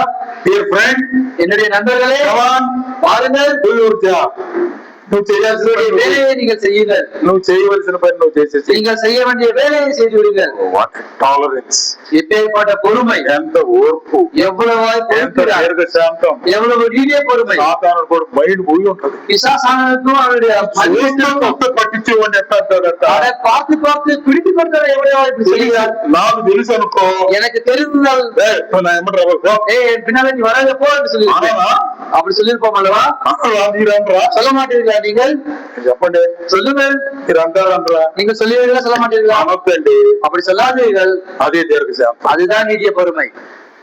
యోగ చచ్చిపోయిందా ఏమన్నా? யூதா இஸ்கரியோத்து மரித்து போகும் அளவிற்கு அவர் ஒன்றும் சொல்லவில்லை. వీడు పుట్టుకుండా బాగుండేది. ஐயோ இவன் பிறக்காமல் இருந்தாலே நாம దయ చూపిస్తున్నాడు. ఇంకా இன்னும் தயவை காண்பிக்கிறார். నా పక్కన నిలబడి సత్యం నేర్చుకోలేదు వీడు. என்னுடைய பக்கத்துல இருந்து அவன் சத்தியத்தை கற்றுக்கொள்ளவில்லையே, మోసమే నేర్చుకున్నాడే, அவன் மோசத்தையே கற்றுக்கொண்டானே, దొంగతనమే నేర్చుకున్నాడే, அவன் திருட்டுத்தனத்தையே கற்றுக்கொண்டானே. సంఘంలో ఉండి ఇదేంటిరా బాబు, சபையில இருந்து இதேனா அப்பா, ఆవాసంలో ఉండి ఇది, ஐக்கியத்துல இருந்து இதேனா அப்பா, ప్రార్థనలో ఉండి ఇదేంటి, ஜெபத்துல இருந்து இது என்னது? ఎంత విచిత్రమైన எவ்வளவு விசித்திரமான ஒரு ஆலோசனை பாருங்க. ప్రభు ఎంత దీర్ఘశాంతం గలవాడు. கர்த்தர் எவ்வளவு நீடிய பொறுமை உள்ளவர். నేర్చుకుందాం. கற்றுக்கொள்வோம். లీడర్స్ గురించి చెప్పనీకే పోతే இந்த தலைவர்களை குறித்து சொல்ல முடியாமலே போயிடுச்சு. లీడర్స్ ఉండాల్సిన లక్షణాలు ఇయ్యే. தலைவர்களுக்கு இருக்க வேண்டிய பொறுப்புகள், குணாதிசயங்கள் இதுதான். వేరే సంగతులు చాలా ఉన్నాయి కానీ அநேகமான காரியங்கள் அநேகம் உண்டு. కానీ ఆత్మీయమైన 4 పాయింట్లు చెప్తే చాలా అనుకున్నాను నేను. ஆனால் ஆவிக்குரிய 4 பாடங்கள் சொன்னால் போதும் என்று நான் நினைக்கிறேன். Other things are there. அநேகமான காரியங்கள் மற்றவர்கள் உண்டு. ఇది ఆత్మీయమైన సంగతులు. இது ఆవిக்குரிய సత్యங்கள். ప్రభు అడుగు జాడలో నడవడం, கர்த்தருடைய பாதையின் படியாக நடப்பது. మొదటి అడుగు పాపం చేయలేదు, திமோத்தேயுவை பாவம் செய்யவில்லை. రెండవ అడుగు இரண்டாவது அடி, అందరూ బైబిల్ మూసేసారు. అందరూ எல்லாரும் வேதாகமத்தை மூடிவிட்டீர்கள். ఎందుకంటే నేను కూడా మూసాను కాబట్టి. ஏனென்றால் நானும் மூடிவிட்டேன். ఆయన పాపము చేయలేదు, அவர் பாவம் செய்யவில்லை. ఆయన నోట కపటము లేదు, அவருடைய வாயிலே பாவம் இல்லை. ఆయన శ్రమ పెట్టబడి, அவர் கஷ்டப்படுத்தப்பட்டும் அவர் தூஷிக்கவில்லை. அவர் தூஷிக்கப்பட்டும் మొదలు దూషించలేదు, அவர் மற்றவர்களை மீண்டுமாக தூஷிக்கவில்லை. శ్రమ పెట్టబడి, அவர் கஷ்டப்படுத்தப்பட்டும் బెదిరించగా, மற்றவர்களை பயப்படுத்தாமல் న్యాయముగా తీర్పు తీర్చు దేవునికి, நியாயமாக தீர்ப்பு தீர்க்கும் தேவனுக்கு తను తాను అప్పగించుకునేను. தம்மை தாமே ஒப்புக் கொடுத்தார். ఈ 5 మాటలు గుర్తు పెట్టండి. இந்த 5 காரியங்களை நாம் நினைவில் வைத்துக் கொள்வோம். వివరిస్తే భలే ఉంటది. இதை குறித்து விவரித்தால் நன்றாக இருக்கும். అద్భుతమైన సంగతులు, அற்புதமான காரியங்கள். ఒక్కొక్క మాట ఒక ప్రసంగం చెప్పాలి. ஒவ்வொரு வார்த்தையும் ஒரு பிரசங்கம் 5 சொல்ல முடியும். 5 ప్రసంగాలు చెప్పాలి. 5 வார்த்தைகளை வைத்து 5 பிரசங்கம் சொல்ல முடியும். 5 గంటలు చెప్పాలి. 5 மணி நேரம் சொல்ல முடியும். జాగ్రత్తగా చదవండి, ஜாகிரதையை படியுங்கள், ధ్యానం చేయండి. தியானம் செய்யுங்கள். పాపము చేయలేదు ఆయన. பாவம் செய்யாதவர் அவர். ఆయన నోట ఏ కపటము లేదు. அவர் வாயில் எந்த கலங்கமும் இல்லை. ఈ నోట నా నోట உன்னுடைய வாயிலும் என்னுடைய வாயிலும் సత్యం ఉందా? சத்தியம் இருக்கிறதா? కపటం ఉందా? பாவம் இருக்கிறதா? జాగ్రత్త. ஜாக்கிரதை. యాకోబు భక్తుడు చెప్తున్నాడు, யாக்கோபு பக்தன் சொல்லுகிறார் 3వ అధ్యాయం 2వ వచనంలో, 3ஆம் அதிகாரம் 2ஆம் வசனத்திலே మాట విషయంలో తప్పిపోకుండా ఉండాలి. வார்த்தையின் பொருட்டு தவறாமல் இருக்க வேண்டும். మన మాటలు జాగ్రత్తగా ఉండాలి. நம்முடைய வார்த்தைகள் ஜாக்கிரதையா இருக்க வேண்டும். దావీదు భయంతో చెప్తున్నాడు, தாவீது பயத்தோடு சொல்லுகிறார், దేవా தேவனே నా హృదయ ధ్యానం, என்னுடைய இருதயத்தின் தியானம், నా నోటి మాటలు என்னுடைய வாயின் வார்த்தைகள் నీ దృష్టికి అంగీకారంగా ఉంటుంది. உங்களுடைய பார்வைக்கு உகந்ததாய் இருக்க வேண்டும். 19వ కీర్తన ఆఖరి వచనం అది. 19ஆம் சங்கீதத்தின் கடைசி வசனம் இதுதான். నోటి మాటలు, என்னுடைய வாயின் నా வார்த்தைகள், హృదయ ధ్యానము என்னுடைய இருதயத்தின் தியானமும் నీ దృష్టికి உங்களுடைய பார்வைக்கு అంగీకారములుగా செம்மையாய் இருப்பதாக. ఇవన్నీ మనం కలిగి ఉండాలి. இவையெல்லாம் நாம் பெற்றவர்களாய் இருக்க வேண்டும். 4 వ్యక్తులను ఏర్పాటు చేసిండు దేవుడు. 4 மனிதர்களை அவர் நியமித்து வைத்திருக்கிறார் தேவன். ప్రవక్తలు, தீர்க்கதரிசிகள், ఫస్ట్ అపోస్తలులు, அப்போஸ்தலர்கள், ప్రవక్తలు, தீர்க்கதரிசிகள், సువార్తికులు, ஊழியக்காரர்கள், కాపర్లు, காவக்காரர்கள், అయిన ఉపదేశకులు. ஆனாலும் நற்செய்தி சொல்லக்கூடியவர்கள். ఓకే, புரிகிறதா? 4 ఏర్పాటు చేశాడు క్రొత్త నిబంధన సంఘంలో. புதிய ஏற்பாடு காலத்திலே 4 பேரை நியமித்து வைத்திருக்கிறார். 2వ అధ్యాయంలోని చివరి వచనాల్లో చెప్పాడు, 2ஆம் அதிகாரத்தின் கடைசி வசனத்தை சொல்லியிருக்கிறார், అపోస్తలులు, அப்போஸ்தலர்கள், ప్రవక్తలు, தீர்க்கதரிசிகள், పునాది వేసిన పనివారు. அவர்கள் புனாதி செய்யப்பட்ட வேலைக்காரர்கள். ఇప్పుడు లేరు, இப்பொழுது இல்லை அவர்கள். అవసరం లేదు. அவர்களுடைய தேவை இல்லை. పైన బిల్డింగ్ కట్టాలి, ఇంకా மேலே பில்டிங் கட்ட வேண்டும் என்று சொன்னார். మాడిఫికేషన్ చేయాలి. நீங்க இன்னும் அதை மாற்றங்கள் கொண்டு வர வேண்டும் என்றால் అలా పునాది వేస్తాడు సార్. நீங்க இந்த நல்ல ஒரு அடித்தளத்தை போடுவார் இவர். పునాది అంటే ఏం పని ఇప్పుడు? இந்த புனாதி அந்த அடித்தளத்தை போட்டால் என்ன போதும்? అందుకని దేవుడు పక్కన పెట్టాడు. அதற்காக அதை பக்கத்திலே வைத்து ఆ விட்டார். పునాది మీదనే మనం కట్టబడుతున్నాం. அந்த அடித்தளத்தின் மேலே தான் நாம் கட்டப்படுகிறோம். ఆయన కట్టవలసిన వారు వేరే. மேலே கட்டக்கூடியவர்கள் மற்றவர்கள். సువార్తికులు, కాపరులైన ఉపదేశకులు. இங்கு ஊழியக்காரர்களும் காப்பாற்றக்கூடிய நற்செய்தியாளர்கள். నీకేం బాధ్యత ఇచ్చాడు దేవుడు? உனக்கு என்ன பொறுப்பு கொடுத்திருக்கிறார் தேவன்? సువార్తికుడుగా, நீ ஊழியக்காரனா? ప్రభు పనే. நீ தேவனுடைய வேலை. కాపరుగా, நீ காவக்காரனா? సంఘములో ఉపదేశకుడుగా, சபையில உபசாரம் செய்யக்கூடியவனா? దేవుని పనే. அதுவும் தேவனுடைய வேலைதான். ఉపదేశం గొప్ప, உபதேசம் நற்செய்தி பெரிதா? కాపరత్వం గొప్ప, காவல் காக்கிறது பெரிதா? సువార్తికుడు గొప్ప, இது சுவிசேஷம் பெரிதா? పరిచర్య చేసేది గొప్ప, உபசரிப்பு செய்கிறது பெரிதா? మందిరం క్లీన్ చేసేది గొప్ప. சபையை சுத்தம் செய்கிறது பெரிதா? అందరూ ఒక్క మాటతో చెప్పాడు, అన్ని ఒకటే, எல்லாரும் ஒரே விசேஷம், எல்லாம் ஒன்றுதான், అంత ఒక్కటే. எல்லாம் ஒன்றுதான். ఏ పని చేసినా దేవునికి మహిమే. எந்த வேலை செய்தாலும் தேவனுக்கு மகிமைதான். గొప్పలు లేనే లేవు. பெருமை எதிலும் இல்லை. గొప్పవాడు ఒక్కడే. பெருமையானவர் ஒருவர் தான். Our greatness is to serve. நம்முடைய பெருமை தேவனை மகிமைப்படுத்துவதும் ஆராதிப்பதும். క్రొత్త నిబంధనలు యేసు ప్రభు చెప్పిన మాటలు ఉన్నాయి. புதிய ஏற்பாடு காலத்தில் தேவன் சொன்ன வார்த்தைகள் உண்டு. మీలో ఎవడైనా గొప్పవాడై ఉండవాలని కోరుకుంటున్నారా? உங்களிலே யாராயிலும் பெரியவனாய் இருக்க வேண்டும் விரும்புகிறீர்களா? అందరికి దాసుడై ఉండాలా? அவர்கள் எல்லோருக்கும் நீங்கள் தாசர்களாய் இருக்க வேண்டும். పరిచారకుడై ఉండాలా? நீங்கள் உபசரிப்புக்காரர்களாய் இருக்க வேண்டும். ఈయన అంటాడు కానీ చేస్తాడా? இவர் சொல்லுகிறார், நான் செய்கிறாரா? యోహాను సువార్త 13వ అధ్యాయం చేసి చూపించాడు. யோவானுக்கு எழுதின சுவிசேஷம் 13ஆம் அதிகாரத்தில் செய்தி காண்பித்தார். శిష్యుల పాదాలు కడిగాడు, சீஷர்களுடைய பாதங்களை கழுவினார், టవల్ పెట్టి తుడిచాడు. அவருடைய டவல் வைத்து துடைத்தார். ఓ అమ్మ, పాదాలు కడిగాడా? ஓ தேவன் பாதங்களை கழுவினாரா? ప్రభు, கர்த்தர், బోధకుడు, போதகர், గురువు, శిష్యుల పాదాలు కడిగాడు. சீஷர்களுடைய பாதங்களை கழுவினார். Yes, ஆம், that is the model. அதுதான் மாதிரி, అది నాయకుల లక్షణం, அதுதான் தலைவருடைய అది குணாதிசயம், ఆపర లక్షణం, ஒரு காவலாளருடைய అది குணாதிசயம், వార్తికుల లక్షణం, ஒரு ஊழியக்காரருடைய అది குணாதிசயம், ఉపదేశకుల లక్షణం. ஒரு உபசரிப்புக்காரருடைய குணாதிசயம். దేవుడు నిన్ను కోరుకుంటున్నాడు, தேவனிடத்தில் கேட்கிறது, ఆయన వలే ఉండాలి. அவரை போல இருக்க வேண்டும். ప్రార్థన చేసుకుందాం. ஜெபித்துக் கொள்ளலாம். కృప కలిగిన తండ్రి, నీకు వందనాలు, స్తోత్రాలు. கிருபை நிறைந்த தேவனே, உங்க வந்தனங்களும் ஸ்தோத்திரங்களும். ఈ గ్రంథములో ఎన్నో సంగతులు మా కొరకు రాయించారు. உங்களுடைய வேதத்தில் அநேக சத்தங்களை எழுதி வைத்திருக்கிறீர்கள். நாங்கள் அதை கிரகித்து గ్రహించి అనుసరించడానికి నేర్పించమని அதை கிரகித்து நாங்கள் அனுசரித்து நாங்கள் நடப்பதை எங்களுக்கு கற்றுக் கொடுக்க வேண்டும் ప్రభు என்று నామములో వేడుకుంటున్నాం తండ్రి. இயேசு கிறிஸ்து நாமத்திலே வேண்டிக் கொள்கிறோம் பிதாவே. ఆమేన్. అందరికీ వందనాలు. எல்லோருக்கும் thank you. Thank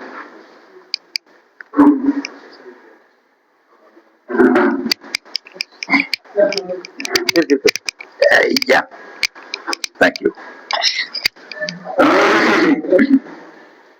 Jesus is the one. யாருக்காவது மொபைல் கிடைத்தால் தயவு செய்து சமையல் கொடுக்கும்படி அன்பு நான் கேட்டுக்கொள்கிறேன். சொல்லாம் கேட்டோம்.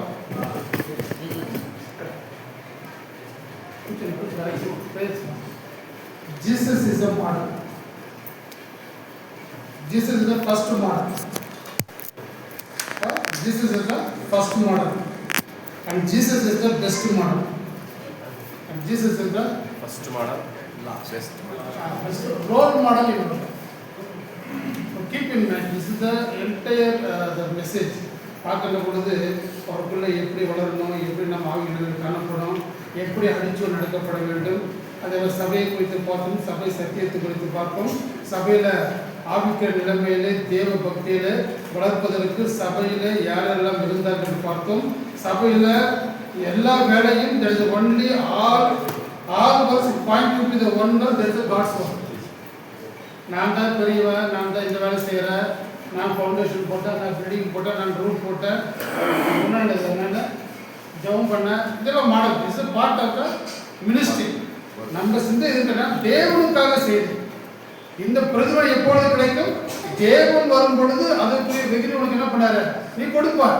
அவனவன் செய்த வேலை அக்னியில சோதிக்கப்படும், அகில பரீட்சைப்பட்டு சோதிக்கப்படும். அவனவன் செய்த வேலைக்கு தக்கதாக கூலி அன்றைக்கு அவன் பெறுவான். Each one will get the reward according to your work. Simple. அடுத்த நம்ம லஞ்ச் பிரேக் இருக்கு, ½ an hour கொடுத்து இன்னொரு செய்தி இருக்கிறதுனால இன்னொரு செய்தி இருக்கிறது. So now 2:30 take quick lunch for ½ an hour. 3 o'clock again we come back. ஒன்று செய்தி இருக்கும். உங்களுக்கு யாராவது கொஸ்டின் ஆன்சர் ஏதாவது இருந்தால் ஒரு பேப்பர் கொடுக்குறோம், அதை எழுதிட்டு கொடுங்க. So Anna will prepare and give any answer for all the questions. Request Ranjit Polana will come and play for the other session.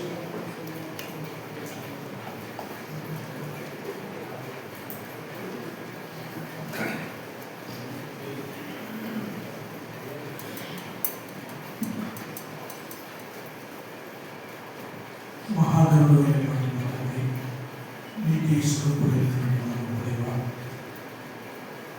మా రక్షక మీకు స్తోత్రములు చెల్లిస్తున్నాము. భక్తకోటిని ఉద్దేశించి ప్రభువా మా తండ్రి ప్రవక్తల ద్వారా మీరు మాకు రాసించినటువంటి మీ పరిశుద్ధ గ్రంథాన్ని బట్టి దేవా మీకు స్తుతులు చెల్లిస్తున్నాను తండ్రి. అంత్య దినములో అపాయకర కాలంలో ఉన్నాము తండ్రి దేవా. ఒకవైపు మా భక్తి జీవితాన్ని కాపాడుకుంటూ మరోవైపునైనా మీరు ఇచ్చినటువంటి మందను కాపాడే విషయంలో, బోధించే విషయంలో, పరిచయ విషయంలో అనేక విధాలుగానైనా మా తండ్రి మీరు మీ దాసులను భూలోకంలో నిలబెట్టినందుకై కృతజ్ఞత స్తోత్రములు చెల్లిస్తున్నాము. ప్రయాసపడి సంవత్సరాలు అనేక విధాలుగానైనా లేటెస్ట్ ఫెలోషిప్ మా ప్రభావాన్ని జరిగిస్తున్నాయి. మా తండ్రి మేము ఆయా ప్రాంతాల్లో మీ పరిచయం చేస్తుండగా మమ్మలను వాక్యం చేత బలపరిచి పంపించే సంఘముగా ఈ సంఘమును మీరు ఏర్పాటు చేసుకున్నది ప్రభావ మీకు స్తుతులు చెల్లిస్తున్నాము. ఆయన వెళ్ళలేకపోతే వెళ్ళేవారిని పంపండి అని ప్రభావం ఉన్నట్లుగా అనేక నా స్థానాలు అనేక విధాలు మేము వెళ్ళలేము, కానీ ప్రియ ప్రభావ మాత్రమే వెళ్ళేవారిని ప్రోత్సహిస్తుంది. ఈ సభలను మీరు ఏర్పాటు చేసినందుకై కృతజ్ఞత స్తోత్రములు. ఇంకను అధికముగా నేను మా తండ్రి యొక్క లీడర్ ఫెలోషిప్ని, యూత్ మీటింగ్స్లు అన్నిటినీ ప్రభావ మరి రాబోయే దినాల్లో మా తండ్రి అన్నిటినీ పాటించి ప్రార్థిస్తూ చక్కని వాక్య సందేశము మేము విన్నాం. మోషే నుండి, ప్రవక్తుల నుండి, దేవామాత యాజకుల నుండి, ప్రభావ రాజుల నుండి మేము విన్నాం. కొత్త నిబంధనలు మేము ఎలాగ ఉంటున్నామో, మా యొక్క ఆధిపత్యం ఎలాంటిదో మీరు పరిశుద్ధ ఆత్మ ద్వారా మీ దాసుడు ఐజాతను నిలబెట్టి ప్రభావ మీరు మాకు అందించిన మాటలను బట్టి స్తోత్రములు చెల్లిస్తున్నాం. ఎవరి కాలం మీకు ఐజాతను ప్రభావ మీరు బలంగా వాడుకొని ఈ ఉదయం వచ్చే వరకు కూడా ప్రభావ తండ్రి మీ యొక్క జ్ఞానంతో నింపి నడిపిస్తున్నది స్తోత్రములు చెల్లిస్తున్నాం. ప్రధాన అశుభ్యుల మధ్య మీ దాసుని ఒక ట్రాన్స్లేటర్గా మీరు నన్ను ఎంతో చక్కగా ఆంధ్రాలో మా ప్రభావం వివిధ దేశాలు వాడుకుంటుందని కృతజ్ఞత సంఘాన్ని పెద్దలు ప్రభావం బాధ్యత వహించి పనిచేస్తున్నటువంటి మా ప్రభావం ప్రతి వారిని కూడా మీరు దీవించండి. సాగులెక్కలు బట్టి ప్రభావం శాఖలను బట్టి ప్రభావం మా తండ్రి మీ రాష్ట్రమైన భాస్కరాన్ని బట్టి ఎన్నో సంవత్సరాలుగా నేను మా తండ్రి ఈ సేవను వారు జరిగిస్తుండగా వారికి ఆధారంగా ప్రభావం తండ్రి సంఘంలో మీరు ఏర్పాటు చేసినందుకు కృతజ్ఞత స్తోత్రాలు చెల్లించి పరీక్షించడానికి మేమందరం కలుసుకుంటే సహాయం చేయాలి. సంఘమును దీవించి ఆశీర్వదించడానికి బలపరచండి. ప్రభు అయిన యేసుక్రీస్తు నామమున ప్రార్థించి వేడుకుంటున్నాము తండ్రి. Thank you, Anna. As I pray, சாவளம் திருச்செபியாளர் உங்களுக்காக உணவு ஆயத்தப்படுத்தியிருக்கார்கள். அன்னைக்கு பிரயாசம் மத்தியில் take what ever you need சாப்பாடு வேஸ்ட் பண்ணாதீங்க. அதே மாதிரி 3 o'clock will be back possible. Thank you.